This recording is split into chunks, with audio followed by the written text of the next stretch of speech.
क्यों चांद में खोए हो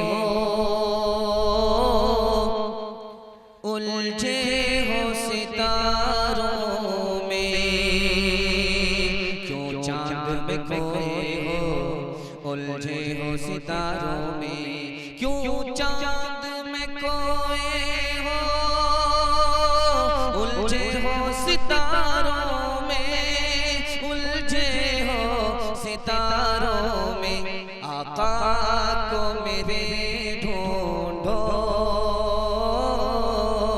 आका को मेरे ढूंढो, कुरान के पारों में। सुभान अल्लाह। आका को मेरे ढूंढो, कुरान के पारों में। उनकी तजल्ली है इन चांद सितारों में, उनकी तजल्ली है इन चांद सितारों में, उनकी तजल्ली है इन चांद सितारों में, इन चांद सितारों में। पसीने की उनके ही पसीने की खुशबू है बहारों में, उनके ही पसीने की खुशबू है बहारों में। बहुत देर से आप लोग जलसा को खत्म करने के लिए बैठे हैं। आप भी सोच रहे कितना बड़ा इम्तिहान हो गया, ये जलसा खत्म क्यों नहीं हो रहा है? बिल्कुल जलसा खत्म हो रहा है, दुआ तक आप पहुंच गए हैं। एक धक्के में आपका जलसा दुआ तक पहुंच जाएगा। थोड़ा सा साथ देंगे, हाथ उठा दिए इंशाल्लाह, बीच में साथ छोड़ करके भागेंगे, हाथ उठाइए इंशाल्लाह। सीधे सवालों से पैगाम को शुरू करने के लिए जा रहा है। आपकी तलब पर आपका जलसा रुका हुआ है, थोड़े से हौसले पर आपका जलसा बाकी है। आपने जलसे को निकाल दिया, अल्लाह आपको जज़ाए खैर दे, इस दुनिया की सरबुलंदी आखिरत की सरफराजी अता फरमाए। आमीन बोलिए। कबूलियत की घड़ी आसमान पर खुदा चुका, बखीली मत कीजिए, इंशाल्लाह मरने के बाद अमल होगा। हाथ रहिए इंशाल्लाह। ये देखिए मरने के बाद अमल होगा। सीधे रांची पहुंचे, आप पागल हम हैं कि 12 बज जाने के बाद बैठे, फूल पागल आप हैं कि पिंडाल के नीचे अब तक बैठे हुए घर भाग नहीं रहे। ध्यान दीजिएगा, 3 सवालों से मैं अपने पैगाम को शुरू करने के लिए जा रहा हूं। मेरा पहला सवाल है, इल्म क्या है? इल्म क्या है? इल्म क्या होता है? इल्म अल्लाह की पहचान का नाम है। अल्लाह की पहचान है क्या? और दूसरा सवाल है, फिक्र क्या है? फिक्र अल्लाह का ध्यान है। अल्लाह का ध्यान है क्या? मेरा तीसरा सवाल है, पढ़े लिखे लोग अल्लाह की याद से गाफिल क्यों हैं? जबकि पढ़े लिखे लोग हैं, सब पता है वह अल्लाह की याद में रहना चाहिए, अल्लाह के ध्यान में रहना चाहिए, लेकिन गाफिल क्यों रहते हैं? नमाज रोजा से मतलब नहीं। इंशाअल्लाह रमजान में टोपी जेब में होगी, हाथ उठाइए इंशाअल्लाह। ये देखिए, टोपी बाद में उतरेगी, हाथ उठाइए इंशाअल्लाह। ये देखिए, सब में उतारे, कन्या के भी मामू, दुल्हा के भी मामू, सब में हाथ उठारे। अगर आप लोग सही हाथ नहीं उठाया तो जनाजा ही पढ़ करके चला जाओ। ध्यान दीजिएगा। मेरा तीसरा सवाल था कि पढ़े लिखे लोग अल्लाह की याद से गाफिल क्यों रहते हैं? आखिरी सवाल है मेरा, हम अपने खुदा को अगर अपने अंदर तलाश करें तो कहां मिलेगा? कहां मिलेगा? और खुदा हमारे अंदर है कहां? हम अगर अपने अंदर खुदा को तलाश करें तो कहां मिलेगा खुदा? ये मेरा आखिरी सवाल है। सवालों से पैगाम को शुरू कर रहा हूं। मेरा पहला सवाल था, असल इल्म क्या है और असल फिक्र क्या है? फिक्र कहते हैं खुदा का ध्यान, इल्म कहते हैं अल्लाह की पहचान। खुदा का ध्यान क्या मतलब? खुदा के ध्यान का मतलब है कि वो अल्लाह तक पहुंचने का रास्ता खोल दे। इसको कहते हैं अल्लाह का ध्यान। अल्लाह की तरफ हम ध्यान दे रहे हैं, रास्ता खुल रहा है, इसका मतलब है कामयाब हो रहा है। असल इल्म क्या है? जो खुदा तक खुदा के बंदे को पहुंचा दे। तीसरा सवाल था, पढ़े लिखे लोग खुदा की याद से गाफिल क्यों रहते हैं? सैयद सुलेमान नदवी रहमतुल्लाह अलैह ने लिखा है, असल में एक है इल्म, एक है नूर। एक है इल्म, एक है नूर। इल्म का मतलब खुदा की पहचान, नूर का मतलब रोशनी। इल्म तो किताब से मिल जाता है, लेकिन नूर किताब से नहीं मिलता, बुजुर्गों के सीने से मिलता है। सीना बसीना मुंतकिल होता है। हमने इल्म तो किताब से ले लिया, लेकिन नूर हासिल नहीं हुआ, इसलिए अमल पर खड़े नहीं हो पाते। आखिरी सवाल था, हम अपने अंदर खुदा को तलाश करेंगे तो खुदा कहां मिलेगा? दिल के अंदर खुदा मिलेगा। खुदा दिल के अंदर रहा करता है। छोटी सी मिसाल दे रहा हूं, तजर्बा है, तजर्बा करके देख लीजिए। रात का सन्नाटा है, आप बकरी चुराने के हवाले से निकलिए, आपका दिल धड़केगा। बकरी चुराने के लिए आप निकले हैं, आपका दिल धड़केगा। और आप मस्जिद की तरफ जा रहे हैं, अपने दोस्त अहबाब के साथ जा रहे हैं, इलाज के लिए जा रहे हैं, तो आपका दिल नहीं धड़कता है। ये दिल क्यों धड़का? इस पर आप गौर कीजिए, किसने धड़काया? हमारे मोबाइल में जब नंबर डायल होता है तब घंटी कहीं बजती है, यहाँ किसने घंटी बजाई? किसी ने नहीं देखा रात के अंधेरे में, लेकिन खुदा ने देख लिया। बंदा, तुम्हारा गलत कदम उठ रहा है, तो दिल में तो आता है, समझ में नहीं आता, बस जान गया मैं तेरी पहचान यही है। खुदा के काम देखो बात क्या है और क्या पहले नजर आता है मुझको, बद्र से गारेरा पहले न रखेगा खुदा बेगाना तुझको नूर बातिन से, मगर लाजिम है पैदा कर दिले हक आशना पहले तेरी तालीम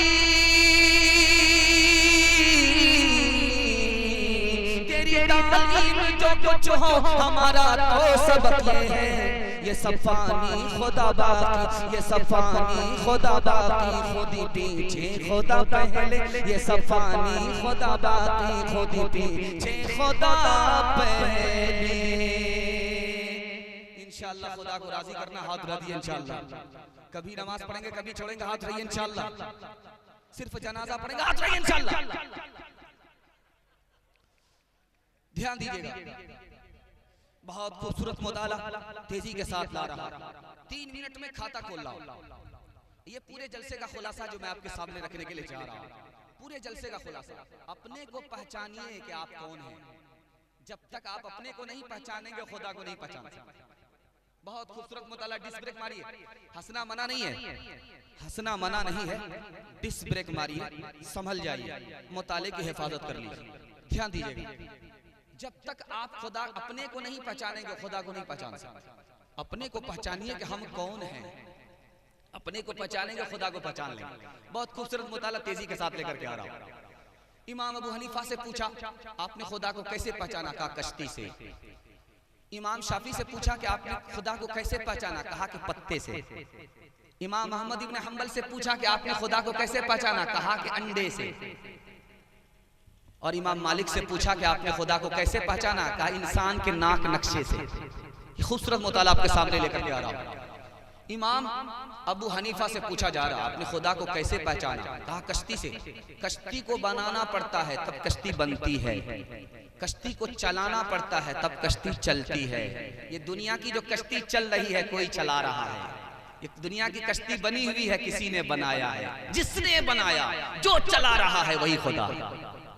दूसरी मिसाल ला रहा, इमाम शाफी से पूछा जा रहा आपने खुदा को कैसे पहचाना? कहा पत्ते से। कहा पत्ते से कैसे पहचाना? कहा कि पत्ते को बकरी खाती है, दूध पैदा होता है। मक्खी खाती है शहद की, शहद तैयार होता है। रेशम का कीड़ा खाता है, रेशम तैयार होता है। हिरन खाता है, मुश्क तैयार होता है। एक चीज, एक पत्ते से चार चीजें तैयार हो रही हैं। जो पैदा कर रहा है वही खुदा। तीसरी मिसाल ला रहा हूं, बहुत ध्यान से सुनिएगा। इमाम अहमद इब्न हंबल से पूछा आपने खुदा को कैसे पहचाना? कहा चांदी के महल से, सोने के महल से। कहा सोना और चांदी का महल कहाँ है? कहा दरवाजा नहीं। अरे भाई थोड़ा सा इन शैतानों को खामोश कीजिए, ये अठन्नी चवन्नी इनको थोड़ा सा खामोश कर दीजिए, ध्यान दीजिएगा। चांदी के महल से, सोने के महल से। कहा सोना और चांदी का महल? कहा हर घर के अंदर होता है। कहा कि वो कौन सा महल है? कहा कि अंडा, उसमें खिड़की नहीं है, दरवाजा नहीं है। जो ऊपर की सफेदी है वो चांदी का महल है, जो अंदर की जर्दी है वो सोने का महल है। मुर्गी चंद रोज बैठती है, खिड़की और दरवाजा नहीं है।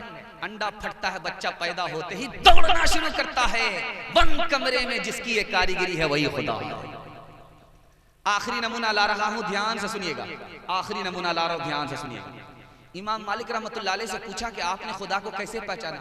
का इंसान के नाक नक्शे से। आईने के सामने आ जाइए, अपने चेहरे को देखिए, नाक में जो सुराख है कितनी बेहतरीन मशीन ने इसमें सुराख किया होगा। पेशानी को किस मशीन ने तराशा? यहाँ बाल है, रुखसार पर बाल, सर में बाल है, पेशानी में बाल। इतना ढांचा और सांचा किस खुदा ने बनाया? जिसने बनाया वही खुदा। आखिरी मिसाल दे रहा हूं, ध्यान से सुनिएगा। जौहरी है, गले में हीरा है, सफर कर रहा है, चोर की नीयत खराब हो गई, 7 हो गया। मालूम करने के लिए कि जहां मौका मिलेगा 9-11 हो जाएंगे, हीरा हाथ साफ करेंगे, 9-11 हो जाएंगे। 3 दिन तक मौका नहीं मिला, हाथ जोड़ करके खड़ा हो गया चोर जौहरी के सामने कि तुम आदमी हो या अजूबा हो, जादूगर हो। दिन में हीरा रहता, रात में हीरा कहाँ चला जाता? का तुमने कहाँ तलाश किया था? का तुम्हारे सामान में। करे बेवकूफ, अपने सामान में तलाश करता। मैं तो दिन में गले में हीरा रखता था, रात में तुम्हारे सामान में छुपा देता। अगर अपने सामान को तलाश करता तो हीरा मिल जाता। किसी आरिफ ने कहा कि ओ मुसलमान, तू खुदा को कहाँ तलाश कर रहा है? तुम्हारे दिल के अंदर खुदा मौजूद है। आखिरी मिसाल दे रहा हूं, पैगाम को खत्म कर रहा हूं। अल्लाह ने मलकुल मौत से पूछा, इतने लोगों की रूह कब्ज करते हो, तुम्हें तरस नहीं आता? इतने लोगों की रूह कब्ज करते हो, तरस नहीं आता? तो मलकुल मौत ने कहा कि मेरे खुदा मैं क्या करूं, तेरा हुक्म होता है, मैं रूह कब्ज करता हूं। लेकिन मुझे जिंदगी में एक वाकया याद है। कश्ती चल रही थी समंदर में, कश्ती में लोग सवार थे, एक दूध पीता बच्चा भी था, उसकी माँ भी थी। तुम्हारा हुक्म आया कश्ती को फोड़ दो, सबको डुबा दो। मैंने सबको डुबा दिया। तुम्हारा हुक्म आया एक दूध पीते बच्चे को माँ को छोड़ दो, मैंने तख्ते पर बिठा दिया। उसके बाद तुम्हारा हुक्म आया बच्चे को माँ से जुदा कर दो, माँ की रूह कब्ज कर लो। उस वक्त मेरे दिल पे क्या गुजरी मैं बता नहीं सकता। तू तो खुदा है, खुद जानता है मेरे दिल पे क्या गुजरी। बच्चे को जिस वक्त माँ से जुदा कर रहा था, मेरे दिल पर क्या गुजरी मैं बता नहीं सकता। तो अल्लाह ने कहा उस बच्चे का हाल सुनना चाहते हो? कहा कि सुनाइए। कहा कि उस बच्चे को मैंने बचाया, माँ की रूह तो कब्ज कर लिया, लेकिन मैंने दरिया की मौज को हुक्म दिया इस बच्चे को डुबाना नहीं, ये यतीम है। माँ का सहारा टूट गया है लेकिन खुदा का सहारा बाकी है। दरिया की मौज ने उसे टघार टघार करके किनारे पहुंचाया। मैं चीते को मैंने हुक्म दिया कि तू इस बच्चे को दूध पिला, ये यतीम है, इसे खाना नहीं, इसकी परवरिश कर। चीते ने इसको दूध पिलाया। जब ये बड़ा हुआ तो मैंने जिन्नात को हुक्म दिया कि ये बच्चा यतीम है, इसको बोलना सिखाओ। बोलना सिखाया। ये जब बड़ा हुआ तो आगे चल करके मेरे एहसान का क्या सिला इसने दिया।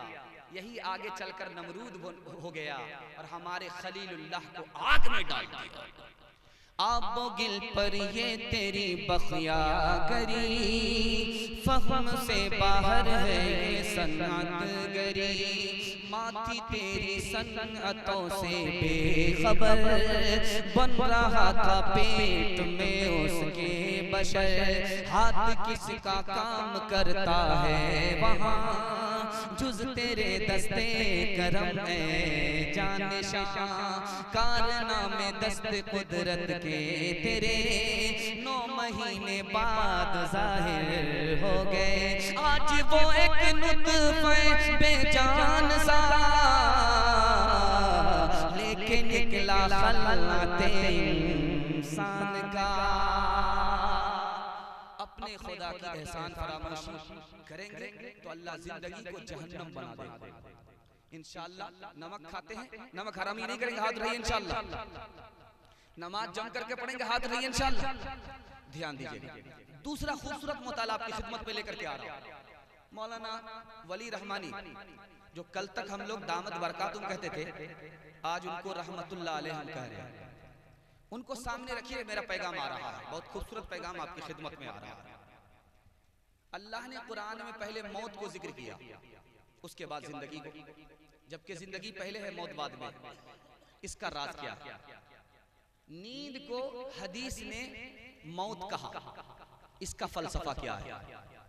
हदीस कहती है कि मरने से पहले मर जाओ, इसका मतलब क्या हुआ? मौत क्यों आती है? मौत आदमी को क्यों आती है? 3 वजह से मौत आती है।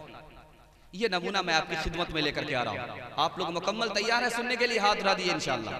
हाथ जितनी तेजी से आप उठाएंगे तो समझ में आएगा आप जोश में हैं, होश में, और जलसे की हिफाजत कर। ध्यान दीजिएगा, कुरान ने पहले मौत को जिक्र किया, उसके बाद जिंदगी को, जबकि जिंदगी पहले है, मौत बाद में। दो मतलब है इसके।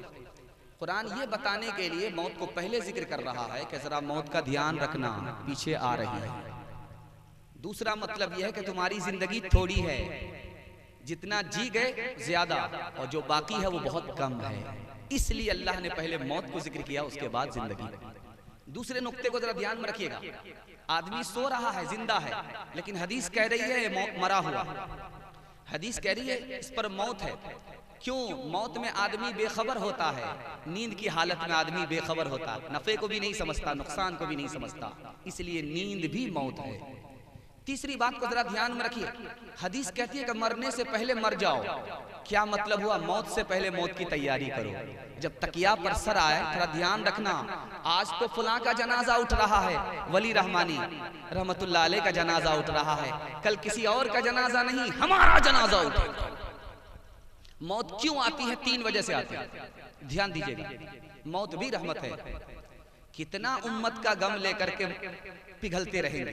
अल्लाह भी तो देखता है कि बंदे को आराम चाहिए, मौत दे दी।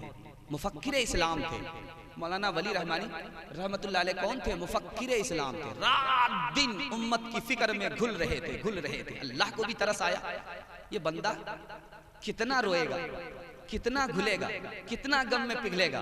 अल्लाह ने नींद में सुला दिया, आराम के लिए सुला दिया। नींद भी रहमत है। नींद मौत 3 वजह से आती है। पहली वजह, मौत क्यों आती है? ताकि ये दुनिया आबाद रहे। अगर मौत नहीं आएगी तो दुनिया में पैर रखने की जगह नहीं होगी, दुनिया में पैर रखने की जगह नहीं होगी। मौत क्यों आती है? ताकि आने वाली नस्ल को नई तालीम मिल सके, इसलिए मौत आती है। मौत क्यों आती है? ताकि आने वाले बच्चों का कमाल दुनिया के सामने आ सके। पहले के लोग लकड़ी का पुल बनाते थे दरिया में, और आज के लोगों को अल्लाह ने ऐसा दिमाग दिया है, इतना बड़ा पुल यहाँ से वहां तक बना लेते हैं, ताकि दुनिया को पता चले कि बाद आने वाले लोगों का दिमाग पहले के लोगों से बड़ा है। कमाल दिखाना है अल्लाह को, इसलिए मौत तारी करते हैं। आखिरी वजह बता रहा हूं मौत क्यों आती है, आपका दिल खुश हो जाएगा, ताकि खुदा के बंदे की खुदा से मुलाकात हो जाए। अब बताइए, मौत के बगैर खुदा के बंदे की खुदा से मुलाकात होगी? नहीं होगी। तो मौत ये तोहफा है, खुदा के बंदे की खुदा से मुलाकात हो जाती है। अब मैं 3 मिसाल आपको दे रहा हूं, पैगाम को खत्म कर रहा हूं, ध्यान से सुनिएगा। फरीदुद्दीन अत्तार बहुत बड़े ताजिर हैं, इतर की दुकान है, सूफी नहीं है और अभी वली आदमी नहीं है, एक ताजिर आदमी। एक मजलूब आया, कहा सदका दो, कहा थोड़ा सबर करो पहले गाहक को निकालने दो। कहा सदका दो, कहा थोड़ा सबर करो पहले गाहक को निकालने दो। तीसरी बार कहा सदका दो, कहा थोड़ा सबर करो गाहक को निकालने दो। उस मजदूर ने कहा कि लगता है इसको मरना ही नहीं है। तो इनको गुस्सा आया कि क्या तुम्हें नहीं मरना? कहा कि हम तुम्हारी तरह नहीं मरेंगे, हम मरेंगे तो ऐसे ही मरेंगे। बस गाल पर हाथ रखा, रूह कब्ज हो गई। बस ऐसा जिंदगी में झटका आया कि दुकानदारी को छोड़ी, दुनियादारी दीनदारी पर आ गई। दूसरी मिसाल ला रहा हूं, बहुत ध्यान से सुनिएगा। बादशाह छत पर बैठा हुआ है, एक आदमी अचानक आया। बादशाह ने पूछा कि तू कौन है? कहा कि मैं दोस्त हूं। कहा क्यों आए हो? कहा मैं ऊंट तलाश कर रहा हूं। कहा तेरा दिमाग खराब हुआ है? ये हमारी छत पर बादशाह के महल पर कहीं ऊंट मिला करता है? उसका प्यारा जवाब सुनिए, अगर छत पर ऊंट नहीं मिल सकता तो नरम गद्दे पर खुदा भी नहीं मिल सकता। तीसरी मिसाल ला रहा हूं, बहुत ध्यान से सुनिएगा। तीसरी मिसाल ला रहा हूं, लड़की है, नौकरानी है, बादशाह का बिस्तर लगाती है, फूल का बिस्तर है। बादशाह को आने में देर है, ख्याल हुआ कि अभी बादशाह को आने में देर है, थोड़ा सा फूल के बिस्तर पर सो करके देखना चाहिए कि फूल के बिस्तर का मजा कैसा होता है। जैसे ही सोती है आंख लग गई, बादशाह कमरे में दाखिल हो गया। अच्छा, इस नौकरानी की ये हिम्मत, मेरे बिस्तर पर सोती है। कोड़ा निकाला, बरसाना शुरू किया। लड़की रोती भी है, लड़की हंसती भी है। तो बादशाह को बड़ा ताज्जुब हुआ, रोती इसलिए है कि मैंने कोड़ा मारा, चोट लगी इसलिए रोती है, लेकिन हंसती क्यों है? तो बादशाह ने ताज्जुब से पूछा, ओ नालायक लड़की, अपनी हिमाकत पर हंसती है, हंसती क्यों है? कहा कि हुजूर हंसने की वजह यह है कि थोड़ी देर में आपके बिस्तर पर सोई, आपने मुझे इतने कोड़े मारे, आपने इस बिस्तर पर जवानी को गुजार दिया, बचपन से 55 में आ गए, बुढ़ापा आपने इस बिस्तर पर कर लिया, आपको खुदा रसूल से मतलब नहीं, खुदा तुम्हें कितने कोड़े मारेगा, इस ख्याल से मुझे हंसी आ रही है। आखिरी मिसाल दे रहा हूं, पैगाम को खत्म कर रहा हूं। अमीर का बेटा, गरीब का बेटा, दोनों आया है। अमीर का बेटा, गरीब का बेटा, दोनों आया है कब्रिस्तान। गरीब का बेटा, अमीर का बेटा, दोनों कब्रिस्तान आए। गरीब का बेटा से अमीर का बेटा कहता है कि देखो वो तुम्हारे बाप की कब्र है, ये मेरे बाप की कब्र है। तुम्हारे बाप की कब्र घास फूस की है, कब्र से पता चलता है कि तेरा बाप गरीब था और ये गरीब की कब्र है। और मेरे बाप की कब्र देखो पुख्ता सीमेंटेड है, खबर से पता चलता है कि मैं अमीर का बेटा हूं। उस गरीब के बेटे ने क्या जवाब दिया, उसको सुनाता हूं, पैगाम को खत्म कर रहा हूं। उसने कहा तुमने सही कहा, ये गरीब की कब्र है, घास फूस की कब्र है, कब्र से पता चलता है कि गरीब की कब्र है, और ये सीमेंटेड कब्र है, कब्र से पता चलता है कि ये तेरे बाप की कब्र है, तू अमीर का बेटा है। लेकिन याद रखो जब क़यामत कायम होगी, कब्र खुलेगी, मेरा बाप तो जल्दी से गर्दो गुबार मिट्टी झाड़ करके जन्नत में पहुंच जाएगा, और तुम्हारा बाप पत्थर ही हटाने में लगा रहेगा। रह के दुनिया में बशर को नहीं ज़ेबा गफलत, मौत का ध्यान भी लाजिम है कि हर आन रहे। जो बशर आता है दुनिया में ये कहती है क़ज़ा, मैं भी पीछे चली आती हूँ, ज़रा ध्यान रहे। ओ गाफिल इंसान, इंसान, ओ गाफिल इंसान, ओ गाफिल इंसान, इंसान, ओ गाफिल इंसान। आँखों से तूने अपनी कितने जनाजे देखे, हाथों से तूने अपने दफनाए कितने मुर्दे, अंजाम से तू अपने, अंजाम से तू अपने क्यों इतना बेखबर है। ओ गाफिल इंसान, इंसान, ओ गाफिल इंसान, ओ गाफिल इंसान, इंसान, ओ गाफिल इंसान। मखमल पे सोने वाले मिट्टी में सो रहे हैं, शाहो गदा यहाँ पर सब एक हो रहे हैं। दोनों हुए बराबर, दोनों हुए बराबर, ये मौत का असर है। ओ गाफिल इंसान, इंसान, ओ गाफिल इंसान, ओ गाफिल इंसान, इंसान, ओ गाफिल इंसान। बड़ा खूबसूरत मुताला आप आपकी खिदमत में आया, तेजी के साथ निकल गया। अब मैं आपको बताने के लिए जा रहा हूँ मौलाना वली रहमानी रहमतुल्लाह अलैह कितने बड़े आलिम थे, ये मैं आपको नमूना बताने के लिए जा रहा हूँ। उनका इंतकाल हो चुका है और हम लोग जो बैठे हैं पैगाम को सुनने के लिए, ये ताज़ियती पैगाम सुनने के लिए बैठे हैं। दुआ कीजिए अल्लाह उनको जन्नतुल फिरदौस में आला से आला मकाम अता फरमाए, पूरी उम्मत को उनका नेमल बदल अता फरमाए। पूरी उम्मत यतीम हो चुकी है, पूरी मिल्लत यतीम हो चुकी है, इतने बड़े आलिम को खो दिया। कितने बड़े आलिम थे ये नमूना मैं आपके सामने लेकर के आया। एक होता है आलिम कलम चलाता, एक होता है शहीद तलवार चलाता। दोनों में रुतबा बड़ा किसका होता है? एक आलिम कलम से किताब लिखता, दूसरा शहीद है तलवार चलाता। दोनों में रुतबा किसका बड़ा होता है? आलिम का रुतबा शहीद से बड़ा होता है। मैं वजह बता रहा हूं। आलिम जो होता है वो नबी का वारिस होता है और शहीद जो होता है नबी का खादिम होता है। खादिम से बड़ा रुतबा वारिस का हुआ करता है, आलिम का रुतबा शहीद से भी बड़ा। दूसरी वजह बता रहा हूं, जब शहीद तलवार चलाता है तो खून से जमीन को सींचता है, और जब आलिम कलम चलाता है तो वह इंसान को सींचता है, वो जमीन को और ये मकीन को, वो जमीन को ये इंसान को। इंसान के सींचने वाले का रुतबा जमीन के सींचने वाले से बड़ा होता है। तीसरी वजह बता रहा हूं, ध्यान से सुनिएगा। तलवार चलाने वाला तलवार चला रहा है, अल्लाह के रास्ते में तलवार चला रहा है। कोई जिंदा रहेगा, कोई शहीद होगा, कोई जिंदा रहेगा, कोई इंतकाल करेगा। लेकिन आलिम जब कलम चलाता है खुद भी जिंदा रहता है और जिसको तालीम करता है उसको भी जिंदा रखता है। वहां तो कोई मरता है कोई जीता है, यहाँ पर हर एक जिंदा रहते हैं, कोई मरता नहीं। चौथी वजह बता रहा हूं, जब शहीद टकराता है अपने दुश्मन से तो कोई जन्नत जाता है कोई जहन्नम जाता है। लेकिन आलिम जब दूसरे को इल्म देता है तो खुद भी जन्नत पहुंचता है, दूसरे को भी जन्नत ले जाता है। इसलिए शहीद से बड़ा रुतबा आलिम का है। मौलाना वली रहमानी रहमतुल्लाह अलैह ज़बान के भी मालिक थे, कलम के भी मालिक थे। कलम में भी उतनी ही ताकत थी, ज़बान में भी उतनी ही ताकत थी। दूसरी मिसाल ला रहा, आलिम और अवाम में फर्क क्या? एक होता है आलिम व अमल, एक होते हैं अवाम आम आदमी। दोनों में फर्क क्या? अबू हुरैरा रज़ियल्लाहु अन्हु की हदीस है, जब आलिम अपने गुनाह से माफी मांगता है तो 50 गुना माफ हो जाता है। जब आम आदमी अपने एक गुनाह से माफी मांगता, एक ही गुनाह माफ होता।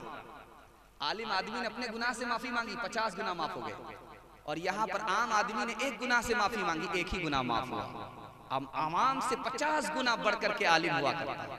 आखिरी मिसाल दे रहा हूँ, वजीर बढ़ करके है या आलिम बढ़ करके है? दो भाई थे, एक ने इल्म हासिल किया आलिम बन गया, दूसरे ने माल जमा किया वजीर हो गया।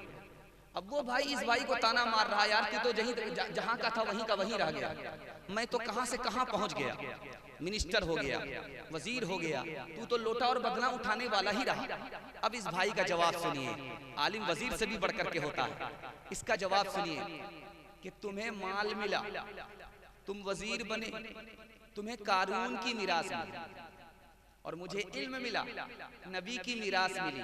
मैं कहां से कहां पहुंच गया, तू कहां का कहीं, तू जहां का था वहीं रहा।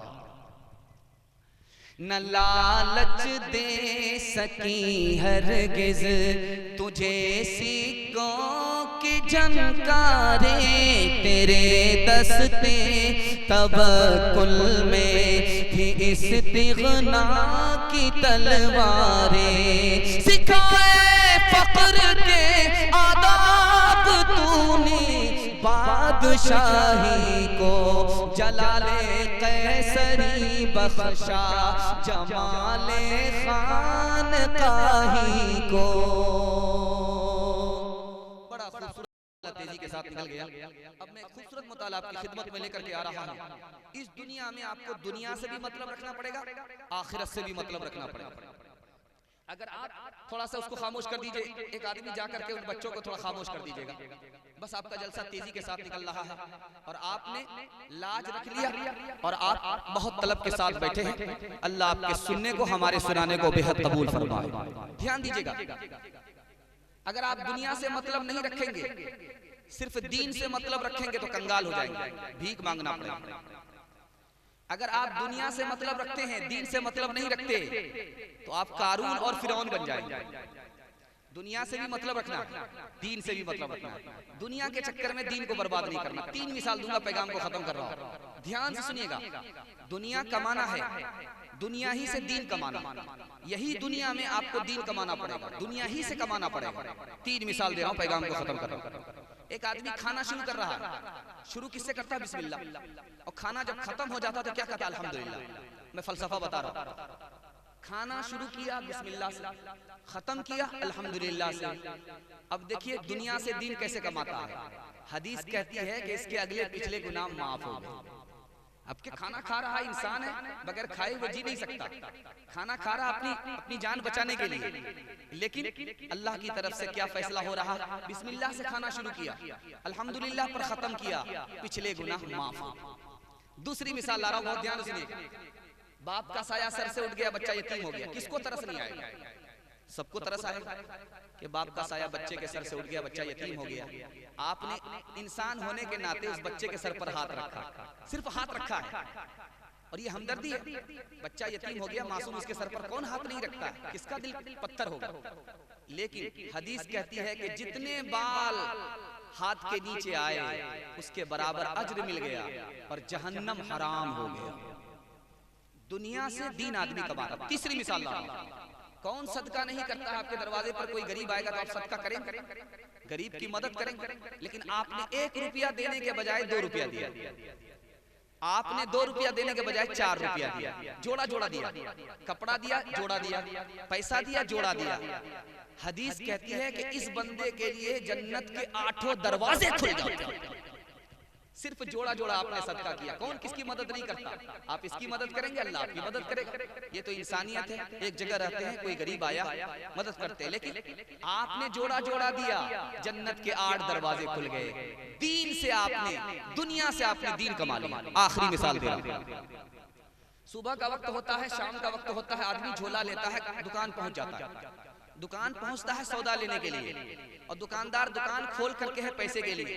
दुकानदार को पैसा चाहिए, ग्राहक को सौदा चाहिए, दोनों एक दूसरे का मोहताज है।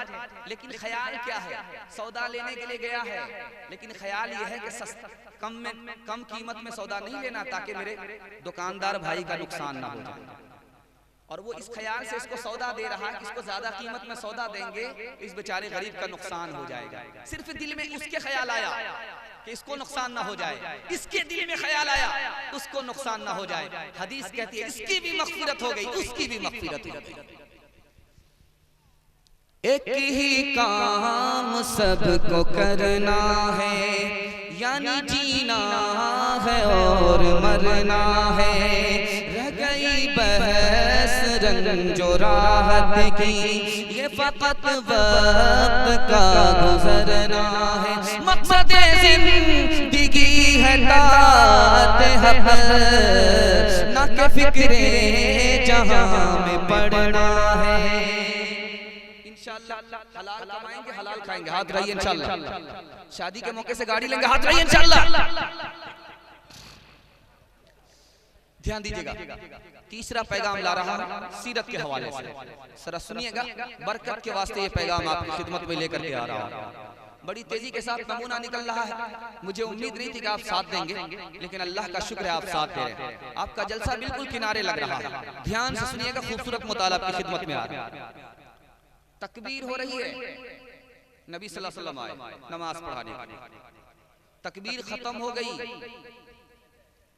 वापिस अपने कमरे आ गए, नमाज शुरू नहीं। उसके बाद वापिस आए। जब नमाज खत्म हो गई तो सहाबा ने पूछा, या रसूल अल्लाह बात क्या है? इधर तकबीर हुई और आपने नमाज नहीं पढ़ाई, घर वापिस चले गए। वहां से वापिस आकर के आपने दोबारा नमाज पढ़ाई।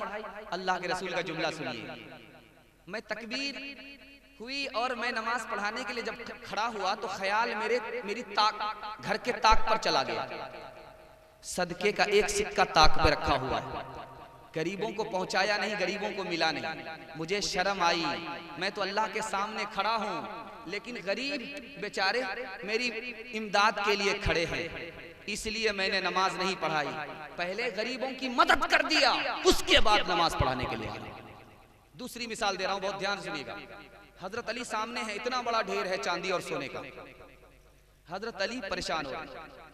पूछने वाले ने पूछा कि इतना बड़ा ढेर है, आपको खुश होना चाहिए, सोना है चांदी है, इतना बड़ा ढेर आपको खुश होना चाहिए।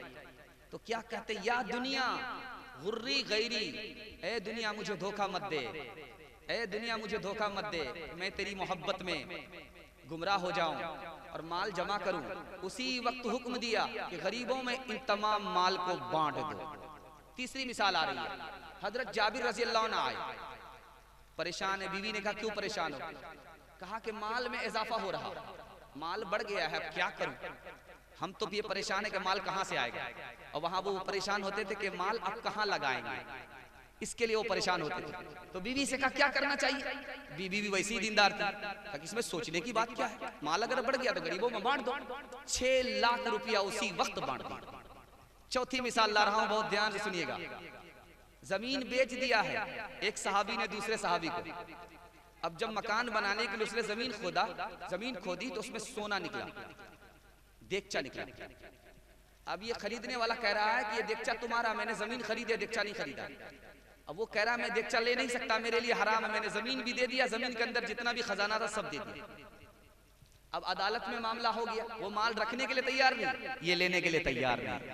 हजरत उमर का दौर है, हजरत उमर ने फैसला किया कि तुम्हारी बेटी है, कहाँ बेटी है? क्या तुमको बेटा है, कहाँ बेटा है? क्या निकाह कर दो और ये माल दोनों को हदिये में दे दो। आखिरी मिसाल दे रहा हूं, इमाम अबू हनीफा रहमतुल्लाह अलैह ने एक आदमी को कर्जा दिया। वो आदमी सामने आता था, नजर चुरा करके भाग जाता था। आदमी सामना नहीं करता था, नजर बचा करके भाग जाता था। हजरत इमाम अबू हनीफा ने उसको पकड़ा, कहा तुम मुझसे भागते क्यों? कहा कि हुजूर मैंने आपसे कर्जा तो ले लिया है, लेकिन पैसा हाथ पर है नहीं, आपको कहां से दूं? कहा कि ये माल भी अजीब चीज है, ताल्लुक खराब कर देता है। ये माल भी अजीब चीज है, ये ताल्लुक खराब कर देता है। चलो अगर तुम्हारे हाथ पर पैसा नहीं तो मैं माफ करता हूँ, लेकिन आगे ताल्लुक खराब मत करना। वो अजब लोग थे, वो अजब लोग थे, जान क्या लोग थे, वो अजब लोग थे, जान क्या लोग थे। जिंदगी छोड़ दी बंदगी के लिए, वो अजब लोग थे, जान क्या लोग थे। वो अजब लोग थे, जान क्या लोग थे। जिंदगी छोड़ दी बंदगी के लिए, एक हम लोग हैं, जाने क्या लोग हैं, एक हम लोग हैं, जाने क्या लोग हैं। बंदगी छोड़ दी जिंदगी के लिए।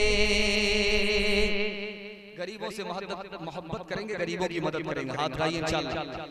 मैंने ये पैगाम आपको इसलिए सुनाया है कि मुझे मालूम हुआ कि ये जो जलसा हो रहा है जवानों की तरफ से हो रहा है। जवानों ने कमेटी बनाई है, उस कमेटी का मकसद क्या है कि महीना में 100-100 रुपए जमा किया जाए, गरीबों की इससे मदद की जाए, गरीबों की बेटी की शादी कराई जाए, गरीबों में मदद की जाए, उसके कफन और दफन का इंतजाम किया जाए। मुझे बहुत खुशी हुई, इसके हवाले से मैंने पैगाम आपको दिया है। मुफ्ती सोहराब साहब दामत बरकातुम इमारत शरिया वाले हर जलसे में ये पैगाम देते थे कि भाई कमेटी बनाओ, कमेटी बनाओ, कमेटी बनाओ, और गांव के लोगों की मदद के लिए खड़े हो जाओ। अल्लाह का शुक्र है कि वो बोलते रहे, उसका असर नहीं लिया गया, लेकिन अल्लाह का शुक्र है कि आज उस पर अमल हो रहा है। मुझे बहुत खुशी हुई। इन जवानों के वास्ते दुआ कीजिए, अल्लाह इनकी उम्र में खूब खूब बरकत अता फरमाए, इनको दीन का हाफिज, दीन का मुहाफिज बनाए। सीरत के हवाले से एक खूबसूरत मुताला आपकी खिदमत में ला रहा हूं, सुनने के लिए आप लोग तैयार हैं? दोनों हाथ उठाइए इंशाअल्लाह। बीवी से पूछ करके दाढ़ी रखेंगे, हाथ उठाइए इंशाअल्लाह। ध्यान दीजिएगा, सीरत के हवाले से पैगाम आ रहा है, बहुत खूबसूरत मुताला तेजी के साथ लेकर के आ रहा है। ध्यान दीजिएगा, नबी सल्लल्लाहु अलैहि वसल्लम नीचे की मंजिल में रहते हैं और अय्यूब अंसारी रजी अल्लाह अन्हु ऊपर की मंजिल में रहते हैं। ध्यान दीजिएगा, बहुत खूबसूरत मुताला आपकी खिदमत में लेकर के आ रहा है।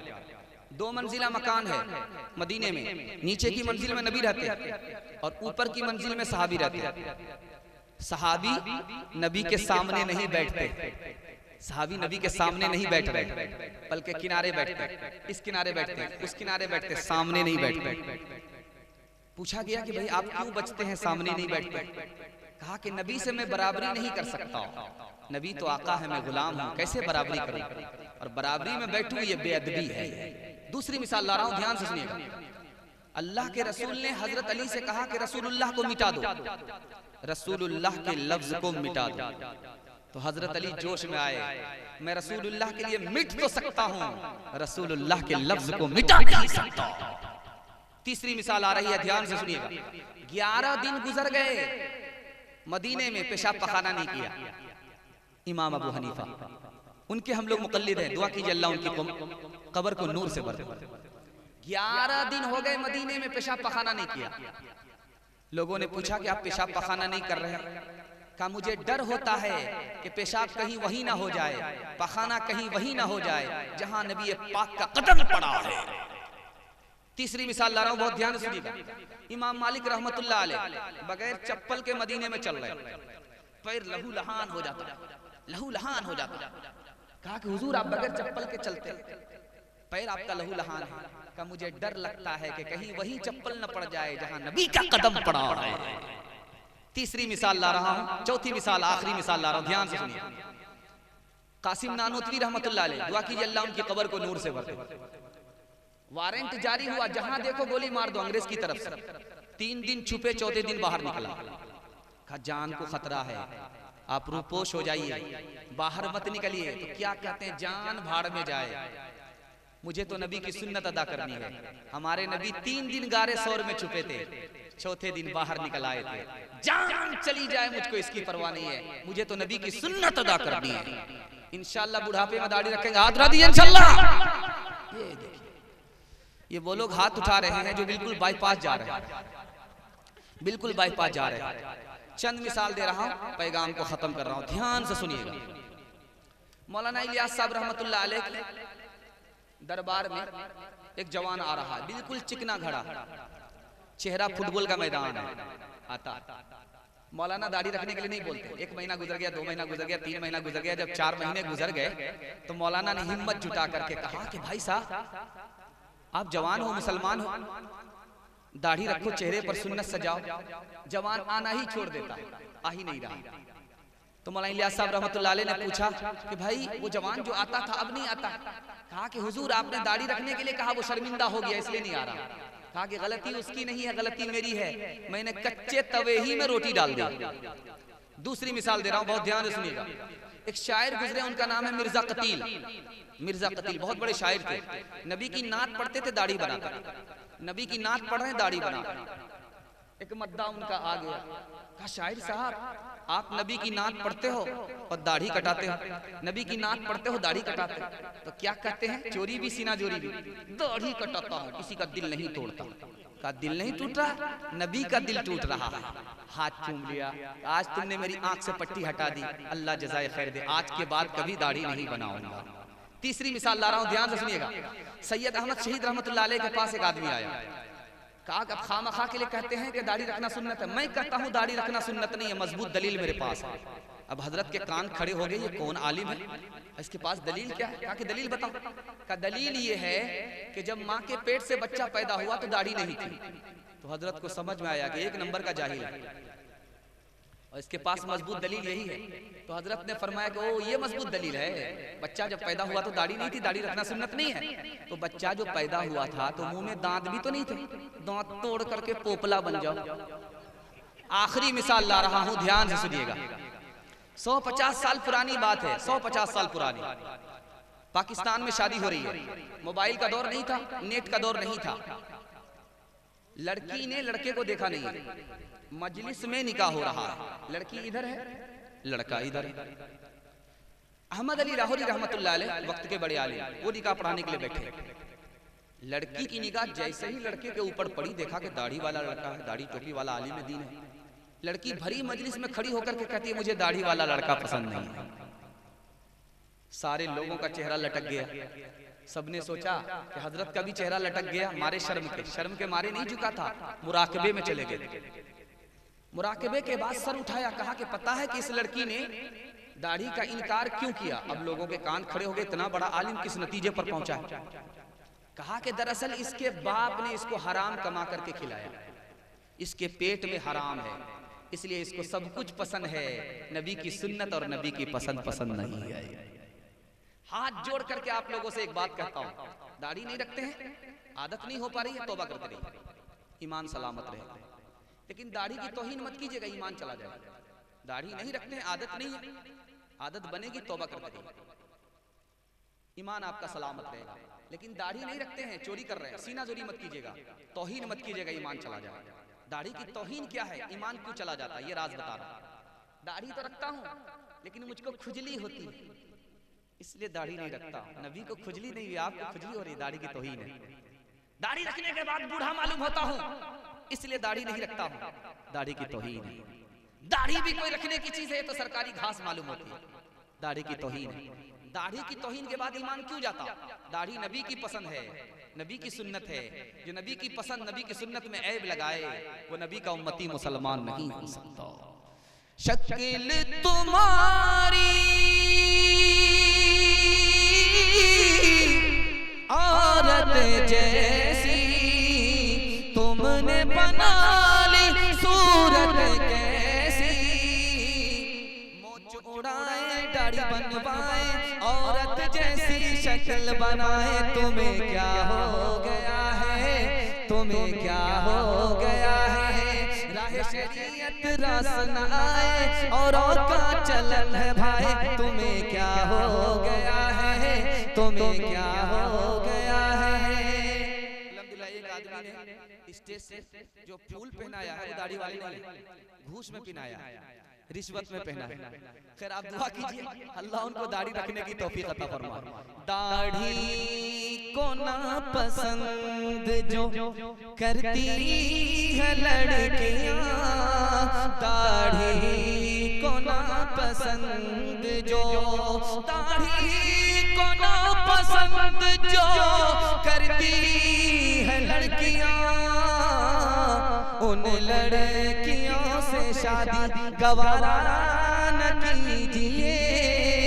इंशाअल्लाह उन लड़कियों से शादी के हाथ उठा दिए, इंशाअल्लाह। इसमें बूढ़े भी हाथ उठा रहे, दूसरी शादी का इरादा है क्या? इतने चैनल वाले हैं, अगर बीवी ने देख लिया तो खाना दाना सब बंद हो जाए। ध्यान दीजिएगा, बड़ी तेजी के साथ बहुत खूबसूरत मुताला निकल गया। ये रमजान आ रहा है, रमजान आने वाला है, इंशाअल्लाह रोजा रखेंगे, हाथ उठा दिए इंशाअल्लाह। पानी पी करके रखेंगे, हाथ उठाइए इंशाअल्लाह। कोठी पर का रोजा रखेंगे, हाथ उठाइए इंशाअल्लाह। बस ध्यान दीजिएगा, रमजान आ रहा, बहुत खूबसूरत मुताला रमजान के हवाले से आपको सुना रहा। उसके बाद जवान तक पहुंचूंगा, बच्चे और बूढ़े तक, औरत तक पहुंचने के बाद आपका जलसा खत्म हो जाएगा। अल्लाह आपको जज़ाए खैर दे। आप दिल से सुन रहे हैं, ध्यान से सुन रहे हैं। इस वक्त में जलसे का जनाजा निकल जाता है, लेकिन आपने ऐसा बना दिया कि ऐसा लगता है कि जलसा अभी शुरू हो रहा है। अल्लाह आपको सुनने को, हमारे सुनाने को बेहद कबूल फरमाए। ध्यान दीजिए, 3 मुताला मैं आपके सामने रखने के लिए जा रहा हूं, इसको अदब से सुनिएगा, आपको रोजा रखने में हिम्मत होगी, हौसला मिलेगा। ध्यान दीजिएगा, अल्लाह कहता है रोजा मेरे लिए, जबकि नमाज भी अल्लाह के लिए। इसका क्या मतलब हुआ? रमजान में शैतान कैद में है, फिर भी गुनाह हो रहा है, इसकी क्या वजह? छोटा बच्चा रोजा रख लेता है, बच्चे का बाप रोजा क्यों नहीं रखता? ये 3 मुताला मैं आपकी खिदमत में लेकर के आ रहा हूं। अल्लाह फरमाता है रोजा मेरे लिए है, जबकि नमाज भी अल्लाह के लिए है। पहला मतलब, हम नमाज पढ़ते हैं अल्लाह के लिए, गैर मुस्लिम नमाज पढ़ते हैं देवी देवता के लिए। हम ज़कात देते हैं अल्लाह के लिए, देवी देवता, गैर मुस्लिम दान खैरात करते हैं देवी देवता के लिए। हम कुर्बानी देते हैं अल्लाह के लिए, और देवी देवता बल्ली गैर मुस्लिम बल्ली देते हैं देवी देवता के लिए। लेकिन एक काम है जो हम करते हैं वो नहीं करते, हम अपने खुदा के लिए रोजा रखते हैं, वो रोजा नहीं रखते, इसलिए अल्लाह ने फरमाया रोजा मेरे लिए। दूसरी बात पर ध्यान दीजिएगा, आदमी ज़कात दे रहा है, दूसरे लोग तारीफ कर रहे हैं, रियाकारी हो सकती है। आदमी हज करके आ रहा, वहां से आने के बाद लोग हाजी कह रहे हैं, रियाकारी हो सकती है। आदमी नमाज पढ़ रहा है, दूसरे लोग नमाजी कर रहे हैं, रियाकारी हो सकती है। एक अमल है जिसमें रियाकारी नहीं हो सकती, वो है रोजा, इसलिए अल्लाह ने फरमाया रोजा मेरे लिए। तीसरी बात को जरा ध्यान में रखिएगा, आदमी हज पे गया है, अपनी आंख से मक्का को देख रहा है, हज पे गया है, अपनी आंख से मदीने को देख रहा है, मजा आ रहा है।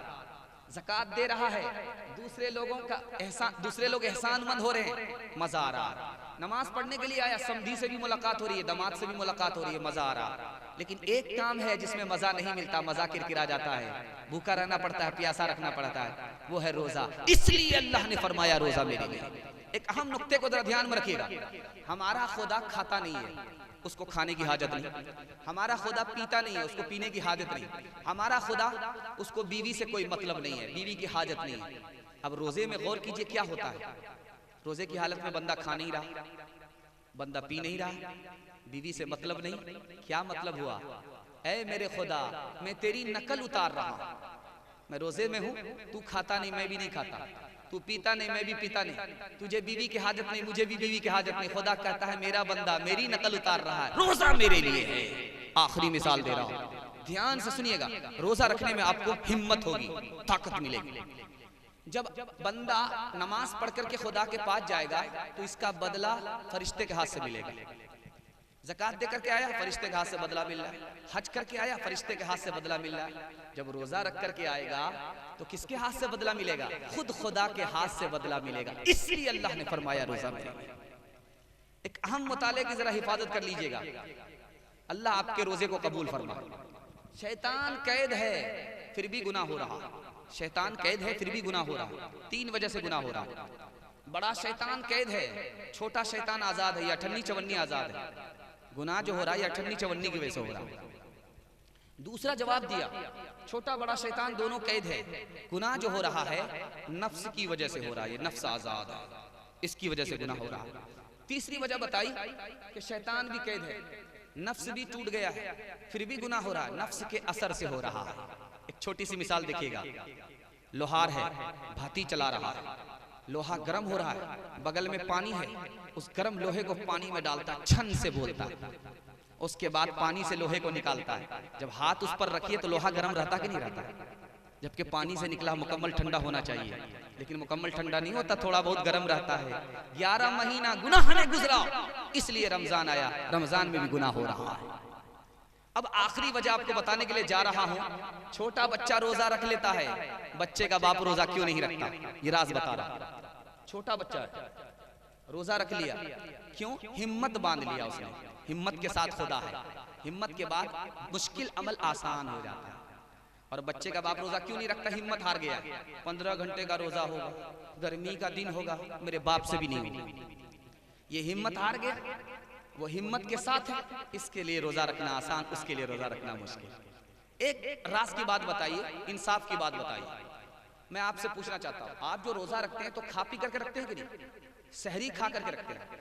सहरी का मतलब है बिल्कुल रात खत्म हो रही उस वक्त सुबह में आप सहरी खा रहे हैं, और खाया हुआ पेट में है, पानी भी है, दाना भी है, भूख नहीं लग रही है, प्यास नहीं लग रही, सुबह का वक्त हो गया, आप काम काज के लिए गए, वहां से वापिस आए, आपने गुस्ल कर लिया, पूरा बदन आपका ठंडा हो गया, आपको भूख नहीं लग रही, प्यास नहीं लग रही, आप सो गए और सोते रहे, असर का वक्त हो गया, अब आंख खुली है, अब आपको प्यास लग रही है, भूख लग रही है। कितनी देर का रोजा है? थोड़ी देर का रोजा है। हिम्मत कीजिए, रोजा रखना आसान है।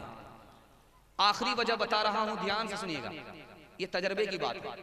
जब शाबान का महीना खत्म हो जाएगा, रमजान शुरू होने वाला होगा, तो हिम्मत चोरों को देखिएगा, एक एक पोटली दवाई रख लेते हैं, एक एक पोटली। अब अगर समधी आए, देखिए ना, इसकी वजह से रोजा नहीं रखते। दामाद आया, देखिए ना, इसकी वजह से रोजा नहीं रखते। ये बहाना सबसे चलेगा, खुदा से नहीं चलेगा। एक आदमी था, बहुत बड़ा भूमियार था, रोजा नहीं रखता था, और बीवी से कहता था फुलौरी बनाओ, घुमनी बनाओ, कचरी बनाओ, ये फरमाइश वो फरमाइश, ये पेट है कि इंडिया गेट है, उस गोदाम को भरता, रोजा नहीं रखता। जब उसको भूख प्यास लगती थी, वो करता क्या था? लुंगी लेकर के दरिया में डुबकी लगाता था, अब बीच में मुंह खोल देता था, जी भर करके पानी पी लेता था, ऊपर से फिटफाट, नीचे से मकामा घाट। 99 दिन चोर के एक दिन कोतवाल का, अल्लाह को चोरी पकड़ा नहीं थी। एक दिन इत्तेफाक से लुंगी लेकर के जैसे ही उसने डुबकी मारी, मुंह खोला तो पानी जाने के बजाय टेंगड़ा मछली मुंह में चली, दायां काटा दाईं तरफ, बायां काटा बाईं तरफ, अब मुंह बादी। अब डॉक्टर के पास उसको लाया गया कांटा निकालने के लिए, मछली निकालने के लिए। तो डॉक्टर ने कहा कितना बड़ा अहमक आदमी मालूम होता है, अगर ये मुंह खोल करके सोएगा तो मक्खी जाएगी, ये मछली कैसे चली गई? ओ ये मामला है, अंदर से गोलमाल था। 99 दिन चोर के, एक दिन कोतवाल का।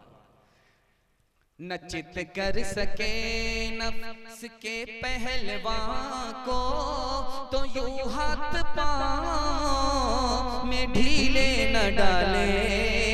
न चित कर सके नफ्स के पहलवान को, तो यूं हाथ पांव में ढीले न डाले। तो यूं हाथ पांव में ढीले न डाले।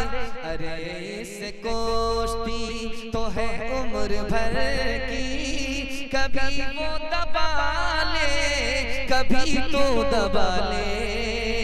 बड़े मोजी को मारा, नफ्स अम्मारा को घर मारा, नहंगो अज़दहा वो शेर नर मारा, तो क्या मारा गया शैतान।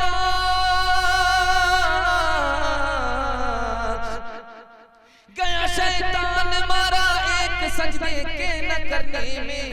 अगर लाखों बरस सजदे में सर मारा, तो क्या मारा। अगर लाखों बरस सजदे में सर मारा, तो क्या मारा। इंशाल्लाह रोजा रखेंगे, हाथ रहिए। इंशाल्लाह रोजा थोड़ा रखेंगे, कफारा बाद में देंगे, हाथ रहिए इंशाल्लाह। ध्यान दीजिएगा, एक खूबसूरत मुताला जवानों के हवाले से ला रहा है। आप लोग सुनने के लिए तैयार है? दोनों हाथ उठाइए इंशाल्लाह। बूढ़े लोग गलती से हाथ मत उठाइएगा, आप लोग यहाँ जवान होने वाले नहीं है दोबारा। जितनी भी दुआ कर दी जाए तो आप लोग जवाब नहीं, जन्नत में जाकर के जवाब है। जवानों के हवाले से मैं आपको पैगाम देने के लिए जा रहा हूँ। हमारे जवानों की 3 गलती है। 3 गलती की वजह से हमारे जवान को तरक्की नहीं हो रही। ये राज बता रहा हूं, मैं गारंटी लेता हूं। आप 3 गलती से तौबा कर लीजिए, दुनिया आपके पीछे होगी, आपको दुनिया पीछे नहीं कर सकती। जवानों के हवाले से खूबसूरत मुताला आपकी खिदमत में लेकर के आ रहा हूं। हमारा जवान हो गया है मोबाइल बाज, फिल्म बाज। फिल्म बाज जवान कभी तरक्की नहीं कर सकता। मैं नुक्ता बता रहा हूं, उसका दिल सख्त हो जाता है, उसका दिल सिया हो जाता है, वो बेशरम और बेहया हो जाता है, उसके दिल में बुराई पैदा होती है, वो बुराई करता है, वक्त अलग बर्बाद होता है, पैसा अलग बर्बाद होता है, सेहत अलग बर्बाद होती है। 3 चीज जाने के बाद वापस नहीं आती। तीर कमान से निकला वापस नहीं होता, और जो जबान से बात निकल गई वो वापस नहीं होती, जो रूह निकल गई वो वापस नहीं होती, और जो उम्र कट गई वो कभी वापस नहीं होती। हर चीज आप वापस कर सकते हैं, लेकिन जो उम्र का हिस्सा आपका गुजर गया उसको आप वापस नहीं कर सकते। और हम दूसरी गलती बता रहे हमारे जवानों की, ये दूसरे की माँ बहन को अपनी माँ बहन नहीं समझते, दूसरे की माँ बहन पर हवस की निगाह डालते, जिना करने के चक्कर में रहते। ये नतीजा ये निकलता है, ये दूसरे की माँ बहन से जिना करते और इनकी माँ बहन को दूसरा अपनी माँ बहन नहीं समझते। आप खरबूजे को रंग देख करके रंग पकड़ता है। आप दूसरे की माँ बहन को अपनी माँ बहन समझिए, आपकी माँ बहन को दूसरा अपनी माँ बहन समझे। राज बता रहा हूं, ध्यान से सुनिएगा। ये दुनिया धोखे की चट्टी है। जो जवान जिना के चक्कर में पड़ गए वो कभी तरक्की नहीं करेंगे। मिसाल दे रहा हूं, जवान आया खानका, बैत लेकर के चिल्ला पूरा कर रहा है, लड़की आ रही है अंदर से खाना पहुंचा रही है, लड़का आंख लड़ाने लगा। लड़की ने कहा कि किस आवारा के पास मुझको बैठते हो, भेजते हो खाना लेकर के? वो तो आंख लड़ाता। अच्छा आंख लड़ाता, खानका आकर के चिल्ला पूरा करते हुए बैत लेने के लिए आए? अच्छा इलाज करते। शेख ने लड़की को दस्त की दवाई खिला दी, उसको दस्त आने लगा। 20-20 दस्त आए। लड़की जो खूबसूरत थी चुड़ैल हो गई, बदसूरत हो गई, गाल पिचक गए, आंख धंस गई, बिल्कुल बदसूरत हो गई। अब शेख ने कहा कि वो जो दस्त आया है उसको तश्त में रखो, फेंकना नहीं, ये खाना लो और लड़का के पास जाओ, देखें अब आंख लड़ाता है कि नहीं लड़ाता। अब तो वो सर गाड़ करके बैठ गया, सीधे सिलीगुड़ी में ही उठाएगा, उठा नहीं रहा। लड़की कह रही खाना लो, ले नहीं रहा, सर उठा ही नहीं रहा। शेख ने कहा कि ओ जवान सर उठाओ, वही लड़की है जिससे तुम आंख लड़ाते, वही खाना देने के लिए आई है। अब आंख लड़ाओ। आंख क्यों नहीं लड़ाते? थोड़ा बहुत कम हुआ है, 20 किलो जो पाखाना था पेट में वो बाहर निकल गया है, थोड़ा ही कम हुआ है। तुमको इस लड़की से मोहब्बत नहीं थी, इस पाखाने से मोहब्बत थी। शेख ने फिर तश्त दिखलाया उसे जो भरा था खादिमा के दस्त से, और कहा कि देख तालिब इसे सिर्फ ये निकला है इसके जिस्म से, बस तेरा माशूक ये पाखाना था, तू इसी का आपस दीवाना था, हुस्न जब मुसहिल से फीका पड़ गया, इश्क का बाजार ठंडा पड़ गया, इश्क का बाजार ठंडा पड़ गया। इंशाअल्लाह हमारे जवानों से जिना नहीं होगा, हाथ उठा दीजिए। इंशाअल्लाह इंशाअल्लाह अपनी पसंद से शादी करेंगे, हाथ उठाइए इंशाअल्लाह। बड़े बड़े आशिक की चोरी पकड़ी जा रही है, ध्यान दीजिएगा।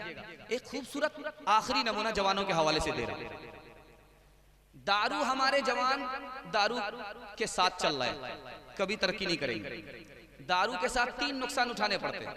पहला नुकसान, जब आदमी दारू नहीं छोड़ता है तो जवानी में बूढ़ा मालूम होता है, जवानी में बूढ़ा मालूम होता है। कच्चा अंडा है, इसको तोड़िए, गिलास में डालिए और 1-2 बूंद शराब की उसमें डालिए, अंडा पक जाता है।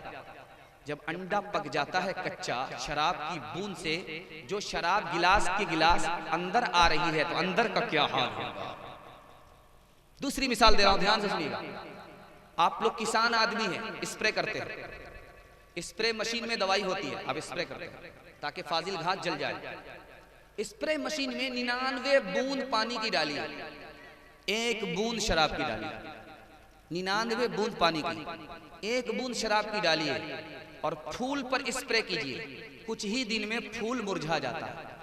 तो जो शराब अंदर जा रही है, अंदर का क्या हाल होगा, जवानी में बूढ़ा मालूम। आप देख रहे हैं, हट्टा कट्टा है, उल्लू का पट्टा है, भैंस का अंडा है, केले का छिलका है, ऊपर से फिटपाट है, नीचे से मकामा घाट। जब दारू नहीं छोड़ता, दूसरा नुकसान बता रहा हूं, जवानी में मौत आती। एक बादशाह गुजरा है सिकंदर, उसने पूरी दुनिया को फतह किया, लेकिन उसकी मौत कब आई? 33 साल की उम्र में, शराब पीने की वजह से। जब आदमी दारू नहीं छोड़ता तो जवानी में मौत आती है। तीसरा नुकसान बता रहा हूं, जब आदमी दारू नहीं छोड़ता तो मैदान हार जाता है, मैदान हार जाता है, बीवी बाल बच्चे सबको हार जाता है। बाबर बादशाह ने हमला किया इब्राहिम लोदी पर, शराब पीता था, हार गया। जब उसने तौबा किया कि मेरे परवरदिगार मैं तौबा करता हूं, मैं मैदान मार लूं, जैसे उसने शराब से तौबा किया और इब्राहिम लोदी पर हमला किया, मैदान मार जाता है। सैकड़ों साल के लिए उसके खानदान में हुकूमत आ जाती है।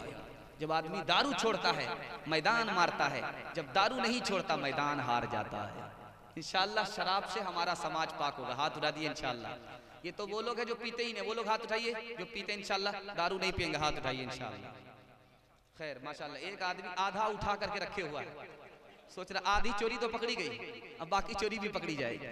जवानों को जरा परवाह नहीं बेतदाली की, बुढ़ापे में नतीजे इसके ये नादान देखेंगे। गिलासों में जो डूबे फिर न उभरे जिंदगानी में, हजारों बह गए इन बोतलों के बंद पानी में। न कर बर्बाद अपनी जिंदगी बोतल के दीवाने, वो काटेगा बुढ़ापे में जो बोता है जवानी में। ये दारू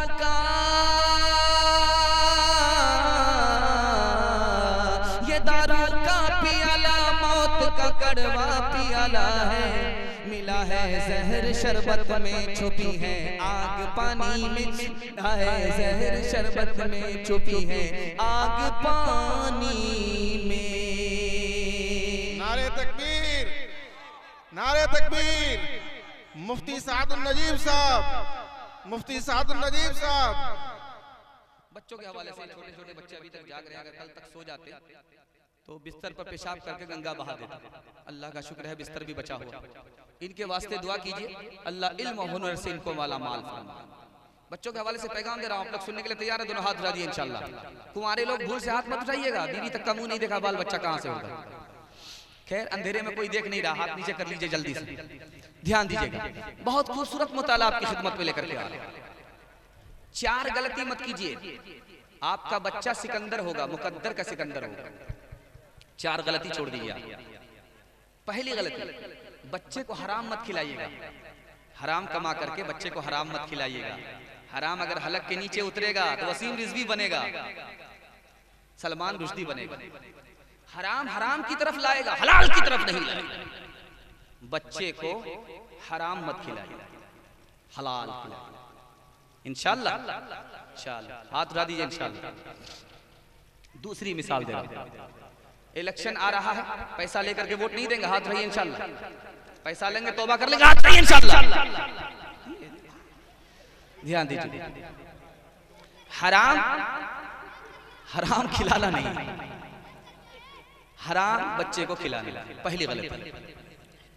हराम अगर खिलाएंगे बच्चा आपका हराम की तरफ जाएगा, हलाल की तरफ नहीं आएगा। दूसरी गलती, बच्चे को बात बात पर मत मारिएगा। बच्चा सीधे रास्ते पर जा रहा, हौसला दीजिए, नरमी कीजिए। बच्चा गलत रास्ते पर जा रहा, धमकाइए, सख्ती कीजिए, लेकिन बात बात पर बच्चे को मत मारिए। अगर बात बात पर आप बच्चे को मारेंगे, 3 बड़े नुकसान आपको उठाने पड़े। पहला नुकसान, बच्चे का कलेजा कमजोर हो जाएगा। दूसरा नुकसान, दिमाग कमजोर हो जाएगा, बात बात पर भूलेगा, सबक याद ही नहीं होगा तो कहां से तरक्की करेगा। तीसरा नुकसान, आपका बच्चा बेशरम और बेहया हो जाएगा। और जब बेशरम बेहया बच्चा हो गया तो वो अच्छा इंसान भी नहीं होगा, तो अच्छा मुसलमान कहां से होगा। तीसरी गलती पर ध्यान रखिएगा, बच्चे के सामने मियाँ बीवी झगड़ा मत कीजिएगा। मियाँ बीवी, छोटा बच्चा घर में मौजूद है, मियाँ बीवी झगड़ा मत कीजिएगा भूल से। ये इतनी बड़ी गलती है कि इसकी बुनियाद जब टेढ़ी होती है तो आसमान तक इमारत टेढ़ी ही जाती है। भूल से बच्चा जब घर में मौजूद रहे तो मियाँ बीवी झगड़ा मत कीजिएगा। अगर मियाँ बीवी झगड़ा कीजिएगा तो बच्चा निगाह से गिरा देगा, बाप को भी माँ को भी। बच्चा जब घर से निकल जाए तो मियाँ बीवी खूब झगड़ा कीजिए, फुटबॉल कीजिए, क्रिकेट खेलिए, जो भी खेलना खेलते रहे, लेकिन बच्चा जब मौजूद रहे तो झगड़ा मत कीजिए। चौथी गलती बता रहा, बच्चे के सामने मोबाइल मत देखिएगा।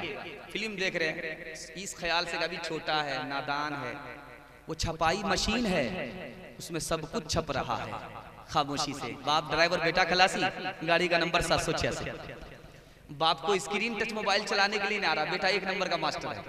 आप समझ रहे कि नादान है।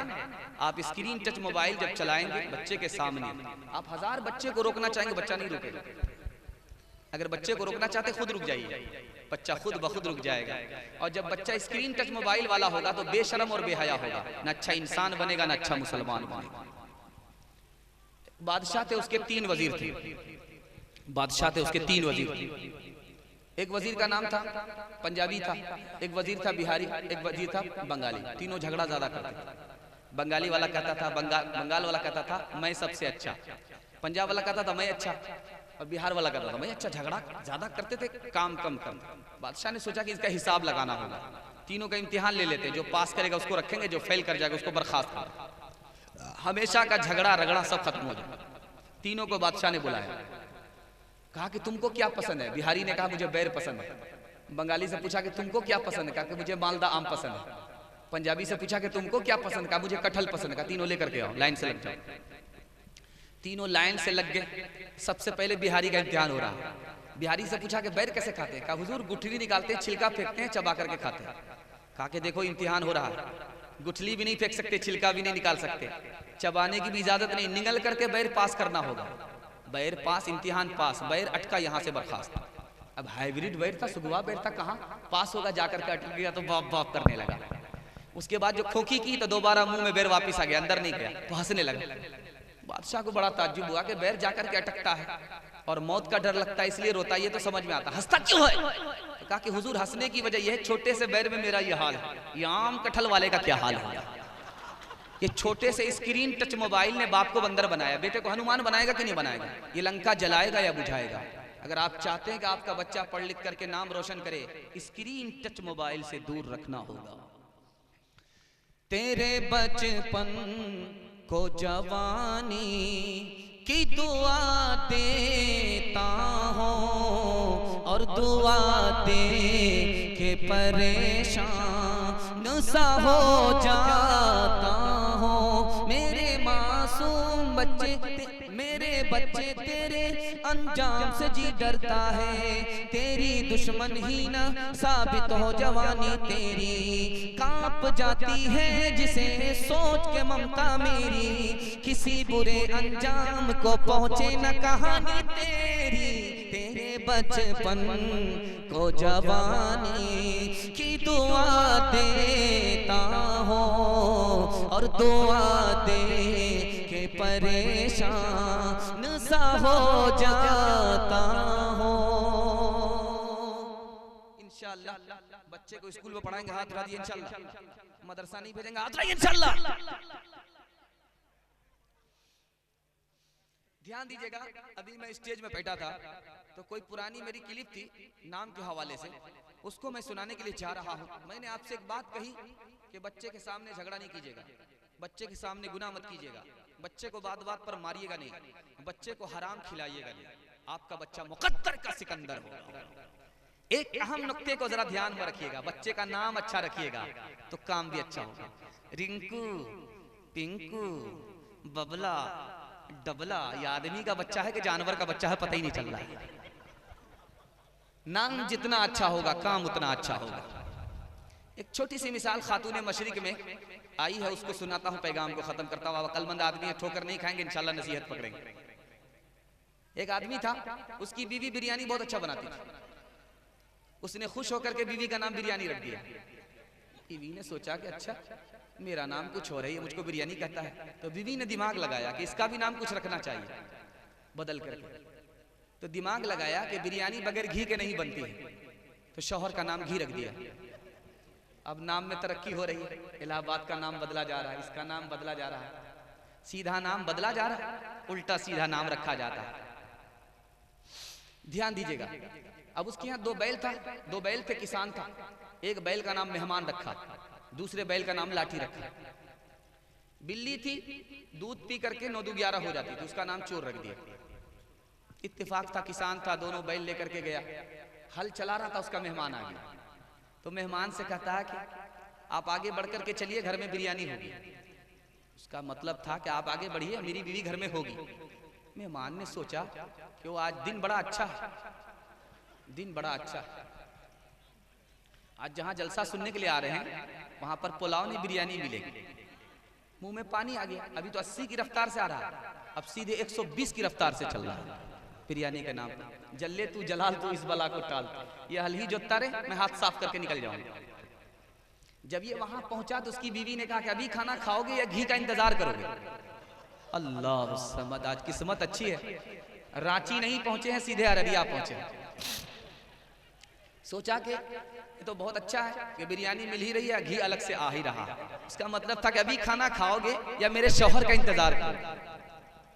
अब आमतौर पर आदत होती है कि दो बैल लेकर के जब किसान शाम के वक्त में अपने घर आता है तो वो भूखा प्यासा रहता है, कभी इधर मुंह मारता है झटका मारता है, कभी उधर मुंह मारता है झटका मारता है। एक बैल ने जोर से झटका मारा, हाथ से छूट गया। जो बैल भागा था उसका नाम लाठी था, जो उसके हाथ में था वो मेहमान था। तो अपनी बीवी से चिल्ला करके कहता कि तुम जरा मेहमान को पकड़ो, मैं लाठी को लेकर के आ रहा हूं।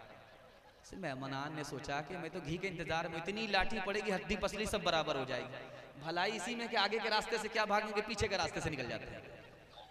पीछे के रास्ते से जब वो भागा तो उसके आगे पीछे बिल्ली भागी, तो औरत की निगाह मेहमान पर तो नहीं पड़ी, बिल्ली पर पड़ गई।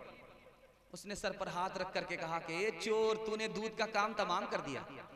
आस पड़ोस के सुनने वाले लोगों ने सोचा कि भागने वाला यही चोर है, मार घुसा के उसका हड्डी पसली तोड़ करके बिठा दिया। उसने कहा कि जिसको जो मारना है मारो, गलती तुम्हारी नहीं है, गलती हमारी है, हमको बिरयानी खा करके चला जाना चाहिए, घी का इंतजार नहीं करना चाहिए। इंसान बनाओ, इंसान बनाओ, इंसान बनाओ, इंसान बनाओ, औलाद को तुम बंदे रहमान बनाओ, औलाद को तुम बंदे रहमान बनाओ, इंसान बनाओ, इंसान बनाओ, साइंस टेक्नोलॉजी में माहिर भी बनाओ, और जाहिर व बातिन में हताहिर भी बनाओ। पहले तो इन्हें यारो मुसलमान बनाओ, इंसान बनाओ, इंसान बनाओ। बूढ़े के हवाले से पैगाम दे रहा हूं, औरत तक पहुंच रहा हूं, आप लोग साथ देंगे। 10 मिनट का जलसा रह गया, हाथ उठा दिए इंशाल्लाह, अमल करेंगे सुबह, हाथ उठाइए इंशाल्लाह, इरादा कर लीजिए, ठीक ठाक हाथ उठाए। बहुत लोग डर रहे थे कि पता नहीं राइट जाएगा रॉन्ग जाएगा। भाई बार बार गलती नहीं होती, ध्यान दीजिएगा। बूढ़े के हवाले से पैगाम दे रहा हूं। हमारे बूढ़े 3 गलती करते हैं। 3 गलती की वजह से इनकी दुनिया भी बर्बाद, इसका दीन भी बर्बाद। हाथ जोड़ करके आपसे कहता हूं, पहली गलती, बाल बच्चे की मोहब्बत में ये हराम को हराम नहीं समझते। बच्चे को हराम खिलाते हैं, उसकी दुनिया तो बन जाती है लेकिन इसकी आखिरत बर्बाद हो जाती है। जब ये अकेले हिसाब देंगे तो न बेटी काम आएगी न बीवी काम आएगी, अकेले हिसाब देना होगा। हिसाब में फंसे तो खाली हाथ जहन्नम में जाना पड़ा। ये गलती भूल से मत कीजिएगा। आपने हराम कमाया, इसकी दुनिया तो बन गई, आपकी आखिरत बर्बाद हो गई। बाल बच्चे की मोहब्बत में हराम को हराम समझिए। दूसरी गलती, बेटा के बारे में क्या कहते हैं? ये अपना धन है, ये पराया धन है। बेटी के बारे में कहते हैं ये पराया धन है। क्या बेटी पैसा उधार की? जरा ध्यान में रखिए, ये बेटा उसी का है, ये बेटी उसी की है। सोतेला सलूक देखिए, ये अपना धन है, वो पराया धन है, दोनों अपना ही धन है। ये शैतानी ख्याल है। बेटा भी अपना ही है, बेटी भी अपनी है। और क्या कहते हैं कि बेटा से खानदान चलता, और बेटा बुढ़ापे का सहारा होगा। झूठ है। नबी का खानदान बेटी से चला, बेटे से कहां चला? ये भी शैतानी ख्याल है। और बहुत सारे बूढ़ों को आप देखेंगे, बेटे के यहाँ पनाह नहीं मिली है, बेटी के यहाँ पनाह मिली है। और बेटी का कलेजा देखिए, लाइट चली जाती है, बाप को गर्मी लग रही है, अपने आंचल से पसीना पूछ रही है, पंखा झेल रही है, खाना खिला रही है, इतनी मोहब्बत से बाप के साथ पेश आ रही है। जबकि बाप ने बेटे को माला माल किया है, बेटी को कंगाल किया। याद रखिए, अगर बेटे पर आपने करम किया, उसको माला माल कर दिया, बेटी पर आपने सितम किया, उसको कंगाल कर दिया, अल्लाह अपनी जन्नत से आपको महरूम कर देगा। ये दूसरी गलती मत कीजिएगा। तीसरी गलती जो जबरदस्त गलती है, ये गलती मत कीजिएगा। जब छोटा बच्चा रहता है तो अपना बेटा है, जब जवान हुआ तो बेटे को बेच लिया। आप कहेंगे हम कहाँ बेचे, वो बेचते हैं? नहीं बेचते हैं, मैं बता रहा हूं। जब बेटा जवान होता है, शादी का मौका होता है, तो बाप खामोश रहता है, बेटा खामोश रहता है, कुछ नहीं बोलता। बाप कहता है, भूमियार बाप क्या कहता है? हमको गाड़ी तो नहीं चाहिए, बुलेट दे दीजिएगा तो क्या फर्क पड़ेगा, आप ही की बेटी आएगी और जाएगी। हमको भैंस नहीं चाहिए, बच्चे वाली भैंस दे दीजिए, क्या फर्क पड़ेगा, आप ही की बेटी दूध पिएगी। हमको पलंग नहीं चाहिए, स्टील का पलंग दे दीजिएगा तो क्या फर्क पड़ेगा, आप ही की बेटी आराम करेगी। कितना बड़ा सियाना, काम भी निकालना चाह रहा, बदनाम भी नहीं होना चाह रहा। एक भूमियार था, दुनिया को छोड़ करके जा रहा था, तो बेटा से कहा कि बेटा मुझको पुरानी कब्र में दफन करना, नई कब्र में दफन मत करो। तो बेटे ने कहा, अब्बा हुजूर नया मुर्दा नई कब्र में जाता, आप पुरानी कब्र में क्यों जाना चाहते हो? कहा कि फरिश्ते को भी ठगने का इरादा है। जब पुरानी कब्र में दफन होंगे, फरिश्ता आएगा पूछने के लिए, कहेंगे अभी तो पूछ करके कहते क्या बार बार दिमाग खराब करने के लिए? मैं इंसाफ से पूछना चाहता हूँ आपसे, दिल पर हाथ रख करके बताइए, ये जो गाड़ी मिली है किसको मिली? बेटी दामाद को। ये जो पलंग मिला किसको मिला? बेटी दामाद को। ये जो भैंस मिली किसको मिली? बेटी दामाद को। इस वानर बाप को क्या मिला? नाना की हुंडी। ये दूसरे की दुनिया बना रहा, अपने आखिरत बर्बाद कर रहा। इसका नुकसान देखिए। हाथ जोड़ करके आपसे कहता हूँ, बेटे की शादी हो, एक तरफ हो जाइए, तुम जानो तुम्हारा काम जानो, तुम्हारी दुनिया के चक्कर में अपनी आखिरत बर्बाद नहीं करेंगे। इसका नुकसान देखिए। आपने मांग लिया, गाड़ी मांगी, पलंग मांगा, भैंस मांगी, उसने सब कुछ दे दिया, तो दामाद उसी का हो गया। अब शादी के बाद सास ससुर को क्या कहता है? किबला और काबा। साली को क्या कहता? दूध की छाली। और साला को क्या कहता? सारी खुदाई। साला साली पर मेहरबान, सास ससुर पर मेहरबान, और माँ बाप की तरफ ध्यान ही नहीं। गलती किसकी है? आपकी गलती है। आपने अपने पैर पर कुल्हाड़ी मारी। बुढ़ापे में यही बेटा आपका सहारा था, आपने बेच करके उसके हवाले कर दिया। दो बूढ़े चरागों का उजाला न चला जाए, उजाला न चला जाए। दो बूढ़े चरागों का, दो बूढ़े चरागों का उजाला न चला जाए। आए जो बहू हाथ से बेटा न चला जाए, बेटा न चला जाए। आए जो बहू हाथ से बेटा न चला जाए, बेटा न चला जाए। इस्लाम जिंदाबाद, इस्लाम जिंदाबाद। बाशिंदगाने मैसाकोल, बाशिंदगाने मैसाकोल, नौजवानों ने युवा, नौजवानों ने युवा, मदरसा हबीबिया तालीम कुरान, मुफ्ती सादुन नजीब, मुफ्ती सादुल नजीब। आखिरी पैगाम दे रहा हूँ, 5 से 7 मिनट लगेगा, औरतों के हवाले से पैगाम आ रहा है, आप लोग मुकम्मल सुनेंगे, हाथ उठा दीजिए इंशाअल्लाह। बिल्कुल आखिरी पैगाम दे रहा हूँ। कुंवारी लड़की की खूबी बता रहा हूँ। कुंवारी लड़की में 3 खूबी होती है। पहली खूबी, वो जबान की बहुत मीठी होती है। दूसरी खूबी, शौहर को औलाद की नेमत ज्यादा अदा करती है। तीसरी खूबी, शौहर थोड़ा बहुत देता है उससे राजी हो जाती है। थोड़ा पैसा दिया, थोड़ा कपड़ा दिया, उसी पर राजी हो जाती है। 3 खूबी कुंवारी लड़की के अंदर होती है। शादीशुदा लड़की की खूबी बता रहा हूं। कुंवारी लड़की नमाज पढ़ती है, 1 नमाज का सवाब उसको मिलता है, 1 ही नमाज का सवाब मिलता है। जब शादीशुदा लड़की नमाज पढ़ती, 21 नमाज का सवाब मिलता है। यहाँ सवाब बढ़ गया, वहां सवाब नहीं बढ़ा। वजह क्या है? ये जो शादीशुदा लड़की है खुदा की इबादत भी करती है, शौहर की खिदमत भी करती है। तीसरी मिसाल ला रहा हूं, बहुत ध्यान से सुनिएगा। माँ की खूबी बता रहा हूं। माँ मुसलमान हो गई, बाप मुसलमान नहीं, बीच में बच्चा खड़ा है, माँ इधर है, बाप उधर है। बाप कह रहा है बेटा मुसलमान मत होना, कलमा मत पढ़ना, मैं मुसलमान नहीं हूं, तू भी मुसलमान मत होना। तेरी माँ मुसलमान हो गई, तू मुसलमान मत होना। माँ कहती है बेटा मैं मुसलमान हो चुकी हूँ, तू मुसलमान हो जा। बेटा कभी बाप को देख रहा, कभी माँ को देख रहा, कभी माँ को देख रहा, कभी बाप को देख रहा है। माँ का जादू चल गया, माँ का असर बच्चा ज्यादा कबूल करता है, कलमा पढ़कर मुसलमान हो गया। तीसरी मिसाल, दूसरी मिसाल दे रहा हूं, बीवी में क्या खूबी होती है। एक औरत है, उनका नाम है उम्मे हकीम रजी अल्लाह अन्हा, मुसलमान हो गई। शौहर का नाम इक्रिमा है, मुसलमान नहीं। तो बीवी क्या कहती है शौहर से, मैं मुसलमान हो चुकी हूँ, कलमा पढ़कर मुसलमान हो चुकी हूँ, तुम मुसलमान नहीं हो, मैं तुम्हारे लिए हराम हूँ। जब तक तुम कलमा पढ़ नहीं लेते मैं तुम्हारे लिए हलाल नहीं हो सकती।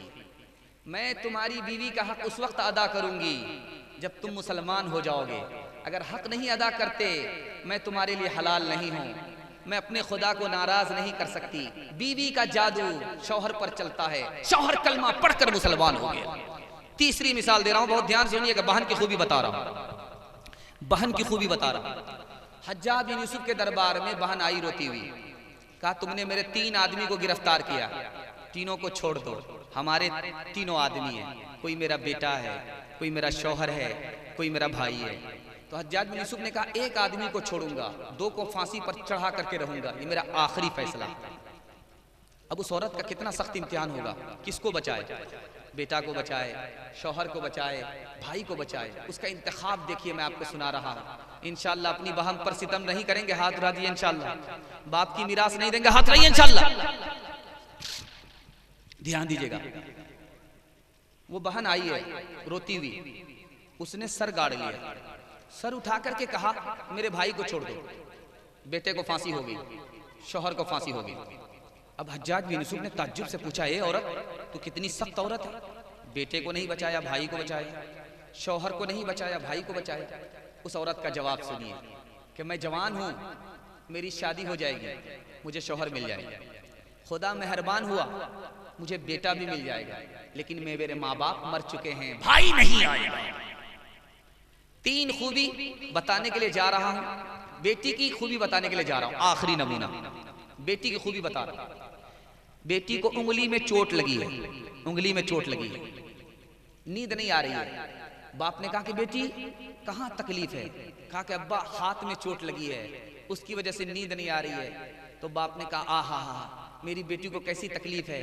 तो बेटी ने कहा कि अब्बा हुजूर चोट मुझे लगी है, दर्द आपको हो रहा है। कहा कैसे दर्द नहीं होगा, तू मेरी बेटी है, तुझसे मुझे मोहब्बत है। कहा कितनी मोहब्बत है, कहा बहुत मोहब्बत है। कहा कितनी मोहब्बत है, कहा बहुत मोहब्बत है। कहा कितनी मोहब्बत है, कहा इससे ज्यादा मोहब्बत है। कहा कि अब्बा आप गलती पर हो, बेटी से मोहब्बत होनी चाहिए लेकिन हद से ज्यादा नहीं, हद से ज्यादा मोहब्बत खुदा से होनी चाहिए। दूसरी मिसाल दे रहा हूं, बहुत ध्यान से सुनिएगा। बेटी ने बाप से पूछा कि अब्बा ईरान का बादशाह मुझको ईरान क्यों बुला रहा है, ईरान का बादशाह मुझको ईरान क्यों बुला रहा है। तो बाप ने कहा कि बेटी वो इनाम देना चाहता है इसलिए तुमको बुला रहा है। तो बेटी कहती है कि मैं जवान हूँ, वो बादशाह जवान है, कैर मर्द है, मैं इनाम लेने के लिए जब जाऊंगी तो वो हाथ मिलाएगा, मेरा चेहरा देखेगा, मुझको गले लगाएगा, गोद में बिठाएगा, मुझे इनाम तो मिल जाएगा, बेपर्दगी की वजह से मेरा खुदा नाराज हो जाएगा। मैं इसे इनाम को लात तो मार सकती हूँ, खुदा रसूल को नाराज नहीं कर सकती। तीसरी और आखिरी मिसाल दे रहा हूं। बेटी ने बाप से पूछा कि अब्बा मेरा निकाह किससे कर रहे हो? कहा बहुत मालदार है, सोने चांदी की दुकान है, तुमको सोने का जेवर पहनाएगा। बेटी ने फिर पूछा अब्बा मेरा निकाह किससे कर रहे हो? कहा कि बहुत मालदार है, सोने चांदी की दुकान है, तुमको सोना पहनाएगा। फिर बेटी ने कहा कि अब्बा मेरा निकाह किससे कर रहे हो? कहा तो बार बार एक ही सवाल पूछ रही हो। लड़का मालदार है, सोने चांदी की दुकान है, सोना का जेवर पहनाएगा। तो लड़की का जवाब सुनिए, ऐसी बेटी अल्लाह सबको होनहार बेटी ऐसी अता फरमाए। बेटी कहती कि अब्बा मुझको सोना नहीं, नबी की सुन्नत चाहिए। तालीम औरतों को भी देनी जरूर है, देनी जरूर है। लड़की जो बेपढ़ी हो तो वो बेशोर है, बेशोर है। हुस्ने मुआशरत में सरासर फतूर है, और इसमें वालिदैन का बेशक कसूर है, बेशक कसूर है। राज की बात बता रहा हूं, इसको ध्यान से सुनिएगा। जब लड़की पढ़ी लिखी होती है तो दुनिया की सबसे बड़ी जन्नत होती है, और जब लड़की पढ़ी लिखी नहीं होती दुनिया की सबसे बड़ी मुसीबत होती है। वो दूसरे से धोखा खाती है, दूसरा उसको धोखा देता है। जब पढ़ी लिखी होती है तो खुद भी धोखा नहीं देती, दूसरे से धोखा भी नहीं खाती। राज सुनिएगा, 3 मिनट का है, हाथ उठा दीजिए इंशाल्लाह। बस्ती में पीर साहब आए, औरत को मालूम करना था कि असली पीर है या जाली पीर है, 24 नंबर है या 420 है। तो औरत ने कहा पीर साहब से कि पीर साहब अब असली पीर हो या जाली पीर हो? कहा बदतमीज औरत, तुम्हें पता नहीं मैं असली पीर हूँ, बैठता यहाँ हूँ, मदीने देख लेता हूँ। कहा क्या 2 मिनट में पता चल जाए। औरत अंदर गई, दस्तरखान ला करके बिछा दिया, भात दिया, भात में तरकारी छुपा दिया। कहा पीर साहब खाना खाइए। कहा कि बहुत नालायक औरत है, ये मेजबानी है, रुखा सूखा दिया है, कैसे खाया जाएगा? न दाल है न तरकारी है। कहा अब 2 नंबर के पीर हो, बैठे बैठे तो मदीना नजर आता है, तो भात में तरकारी छुपी हुई नजर नहीं आ रहा है। दूसरी मिसाल दे रहा हूं, ध्यान से सुनिएगा। पीर साहब बस्ती में आए, औरत को मालूम करना था कि असली पीर है या जाली पीर है। खीर पकाई, ला करके रख दिया, फातिहा कर दो। मतलब ये था कि बरकत के लिए मेरे वास्ते भी छोड़ देना। खीर बड़ी प्यारी थी, भूख बहुत तेज लगी थी, सारी खीर खा गए, प्लेट साफ कर ली। बुढ़िया को जला लाया, अब क्या कर रहे हो? खीर तो मेरे वास्ते कुछ छोड़ी ही नहीं। कहा मदीना साफ कर रहा हूं। अच्छा मदीना साफ कर रहे हो? अंदर बुढ़िया गई, जिस हांडी में खीर तैयार किया था ला करके रख दिया, ये मक्का है, इसको भी साफ करके चले जाए। से निकलना चाहते थे, बुढ़िया ने फलसफा से फंसा लिया। और जब बेशर्मी के साथ हांडी की खीर को चाट गए तो बुढ़िया को और जला लाया, कितना बेशर्म पीर है, किसी खीर को इसने नहीं छोड़ा। तो बुढ़िया ने हांडी को पलट दिया। जब मदीना साफ कर ही दिया, मक्का साफ कर ही दिया, ये हजरे अस्वद है, इसको भी चाट करके चले जाए। तीसरी और आखिरी मिसाल दे रहा हूं, ध्यान से सुनिएगा। दामाद आया है ससुराल, बुढ़िया बड़ी बखील थी, कंजर थी, मक्खी चूस थी। दामाद के लिए खिचड़ी पका दिया, सामने रख दिया। दामाद ने कहा कि अम्मा ये मेहमान खाना है या जेल खाना है? खिचड़ी तो कैदी को मिला करती है। कहा कि बेटा ये खिचड़ी है, अमीर भी खा लेते हैं, गरीब भी खा लेते हैं, किसी का पेट खराब नहीं होता। समझ में आ गया कि बुढ़िया चालाक है, मुर्गा बचाने की प्लानिंग। कहा कि अम्मा खिचड़ी तो दिया, घी कहाँ? तो अब बुढ़िया जो छुपा करके कोठी में घी रखा था निकाला, ढक्कन खोल करके जब डालना शुरू किया तो हाथ में हरकत थी, घी ज्यादा पड़ गया। तो बुढ़िया का कलेजा सूख रहा, सारा घी दामादी खा जाए। अब दिमाग लगाया, बेटा एक बात कहूं? तो दामाद के कान खड़े हो गए, अब कौन सा गुल खिलाएगी? बेटा अकेले खाओगे बरकत नहीं होगी, मुझको साथ में शामिल कर लो, बरकत ज्यादा हो। समझ में आया, अकेले खाने नहीं देगी। कहा कि अम्मा आप तो मेरी माँ की तरह हो, खाना खा लो साथ में। बुढ़िया ने प्लेट को देखा तो घी दामाद की तरफ ज्यादा, दिमाग लगाया अपनी तरफ टानना। कहा बेटा मैं तुमसे नाराज हूं। अब दामाद ने कहा क्यों? कहा फला महीने मेरी बेटी को ये दुख दिया है, ये दुख दिया है, ये दुख दिया है, सारा घी इधर टान लिया। दामाद भी वैसे ही था। कहा अम्मा कौवे से ज्यादा कौवे का बच्चा चालाक होता है, अगर मैंने वो दुख दिया है तो ये सुख भी दिया है, ये सुख भी दिया है, ये सुख भी दिया है, सारा घी इधर टान। दोनों को मिलाना पड़ता है तब जिंदगी कटती है। खुदा जब हुस्न देता है नजाकत आ ही जाती है, कदम थम थम के पड़ते हैं, कमर बल खाही जाती है। मिले जो दूध में चावल उसी को खीर कहते हैं। जो सारी खीर खा जाए उसी को पीर कहते हैं। जो सारी खीर खा जाए उसी को पीर कहते हैं। बस औरतों का आखिरी नमूना, बस आखिरी नमूने पर मैं अपने हिस्से के पैगाम को खत्म करूंगा। एक बादशाह थे, उसको 4 बीवी थी। सुबह हो रही थी, बादशाह मालूम करना चाह रहा था कि कौन बीवी पढ़ी लिखी है, कौन बीवी जाहिल है। बादशाह पहली बीवी के पास आकर के पूछता है सुबह हो रही, कहाँ हो रही? का कैसे पता चला? का मुंह में पान था, मजा बदल गया। बादशाह बड़ा खुश हुआ कि बहुत ज्यादा पढ़ी लिखी औरत है। दूसरी बीवी के पास गया, का सुबह हो रही, कहाँ हो रही? का कैसे पता चला? का लालटेन की रोशनी धीमी पड़ गई, इससे पता चला सुबह हो रही। बादशाह बड़ा खुश हुआ, पढ़ी लिखी औरत है। तीसरी बीवी के पास आया, सुबह हो रही, कहाँ हो रही? का कैसे पता चला? का नाक में जो नथ थी वो ठंडी पड़ गई। बादशाह बड़ा खुश हुआ, क्या अजीब औरत है, क्या अजीब मिजाज है, मजाक। बड़ा खुश हुआ। अब चौथी बीवी के पास आ रहा है जो पढ़ी लिखी नहीं थी। पूछा कि सुबह हो रही, कहाँ हो रही? का कैसे पता चला? पेशाब आ रहा, पखाना आ रहा, इससे पता चल रहा है। औरंगजेब बादशाह का दौर है। एक औरत ने औरत होकर के 4 मर्दों से निकाह कर लिया। बादशाह ने दरबार में बुलाया, ओ बेशरम औरत, तुम्हें शर्म नहीं आई? औरत होकर के 4 मर्दों से निकाह कर लिया। कहा क्या गलत काम किया? जलसे में गई थी, मसला मालूम हुआ था, उस पर अमल किया। बादशाह के कान खड़े हो गए। चोर भी है, सीना जोर भी है। तो बादशाह ने कहा कि तुमने क्या मसला सुना था? कहा जलसे में मसला सुना था। मसला बताया जा रहा था, आदमी जिना क्यों करता है जबकि 4 शादी की इजाजत? कहा कि वो मर्दों के लिए कहा था कि औरत के लिए कहा था? अब मैंने यहीं तक सुना, उसके बाद तो होटल चली गई थी हलवा खाने के लिए। होटल में बैठ बैठ के खाती है नाश्ता, आंचल गिरा के सर से ये चलती है रास्ता। पर्दे की इनको कोई जरूरत नहीं रही, फातिमा से अब कोई औरत नहीं रही। चप्पल है ऊंचे हील की और ओटनी सी चाल, होठों पे लिपस्टिक लगा के कर रही है लाल। शौहर के सामने कोई जीनत नहीं रही, फातिमा से अब कोई औरत नहीं रही। गीबत में सबसे आगे ये औरत की जात है। दूसरे आदमी फूल लेकर के खड़े मत होइएगा, वरना लोग सोचेंगे बीवी से यही ज्यादा परेशान है। गीबत में सबसे आगे ये औरत की जात है। चुगली तो इनके सामने बस दाल भात है। सीने में इनके दीन की अजमत नहीं रही, फातिमा से अब कोई औरत नहीं रही।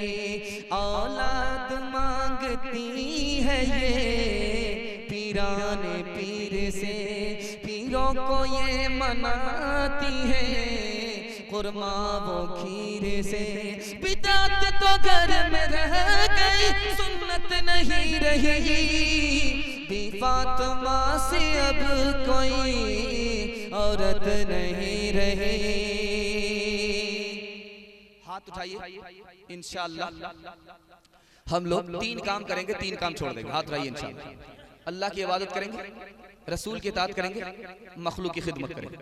और 3 काम छोड़ दीजिए। आपको किसी तावीज लेने की जरूरत नहीं है, किसी पानी पर दम कराने की जरूरत नहीं है। 3 वजह से सारी मुसीबत है, अल्लाह सारी मुसीबत से आपको बचा लेगा। 3 काम सिर्फ छोड़ दीजिए। गुनाह नहीं करेंगे इंशाअल्लाह, गलत नहीं कमाएंगे, गलत माहौल में नहीं जाएंगे, न किताबों से नवाजों से नजर से पैदा। दीन होता है बुजुर्गों की नजर से पैदा। नहीं सीखा इन्होंने दीन रहकर शेख के घर में, पले कॉलेज के चक्कर में, मरे साहब के दफ्तर में थे, केक के चक्कर में तो रोटी भी गई, बड़ी शेख की ताक में थे तो छोटी भी गई, न मानी बात वाइस की, थे पतलून के चक्कर में तो लंगोटी भी गई। वाखिर दावाना अनिल हम्दुलिल्लाह। इनका साया तादीर कायम फरमा, जिस्मानी रूहानी तमाम बीमारियों से हमारे बूढ़ों को नजात अता फरमा। मरने से पहले पहले कलीमा और ईमान पर खात्मा नसीब फरमा। पर्दे में बैठी हमारी माँ और बहनें हैं, ए अल्लाह उनको कबूल फरमा। फातिमा और आयशा का नमूना बना, दीन को दाखिल फरमा, पर्दा और नमाज को शामिल फरमा, जन्नत जाने वाली, जन्नत ले जाने वाली बना। बड़ी तादाद में हमारे बच्चे हैं, अल्लाह मिल्लत के बच्चे हैं, मुस्तकबिल का सरमाया है। अल्लाह इन बच्चों को कबूल फरमा, इल्म और हुनर से मालामाल फरमा, सीरत और सूरत का मालिक बना, ज़ाहिर और बातिन का एक और नेक बना। इन बच्चों से हमारे मुस्तकबिल को रोशन फरमा, इन बच्चों से माँ बाप के दिल की मुराद पूरी फरमा।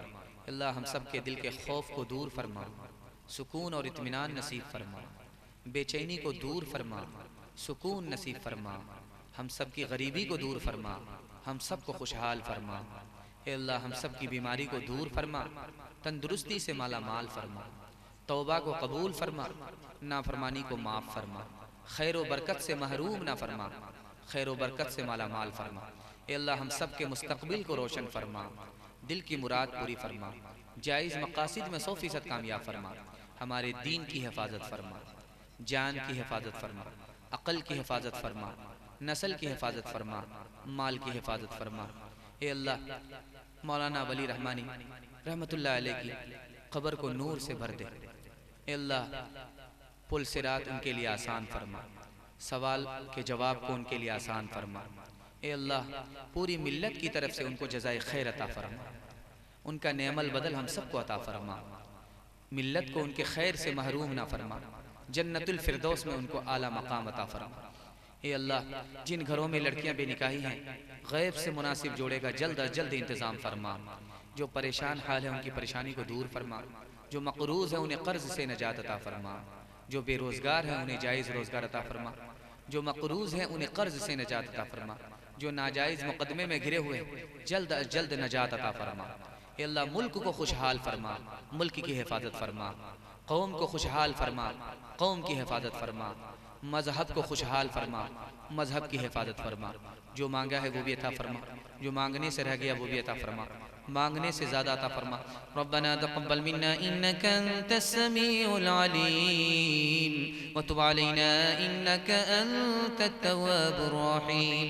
व सल्लल्लाहु तआला अला खैरि खल्क़िही मुहम्मदिन व आलिहि व सहबिही अजमईन बिरहमतिका या अरहमर राहिमीन।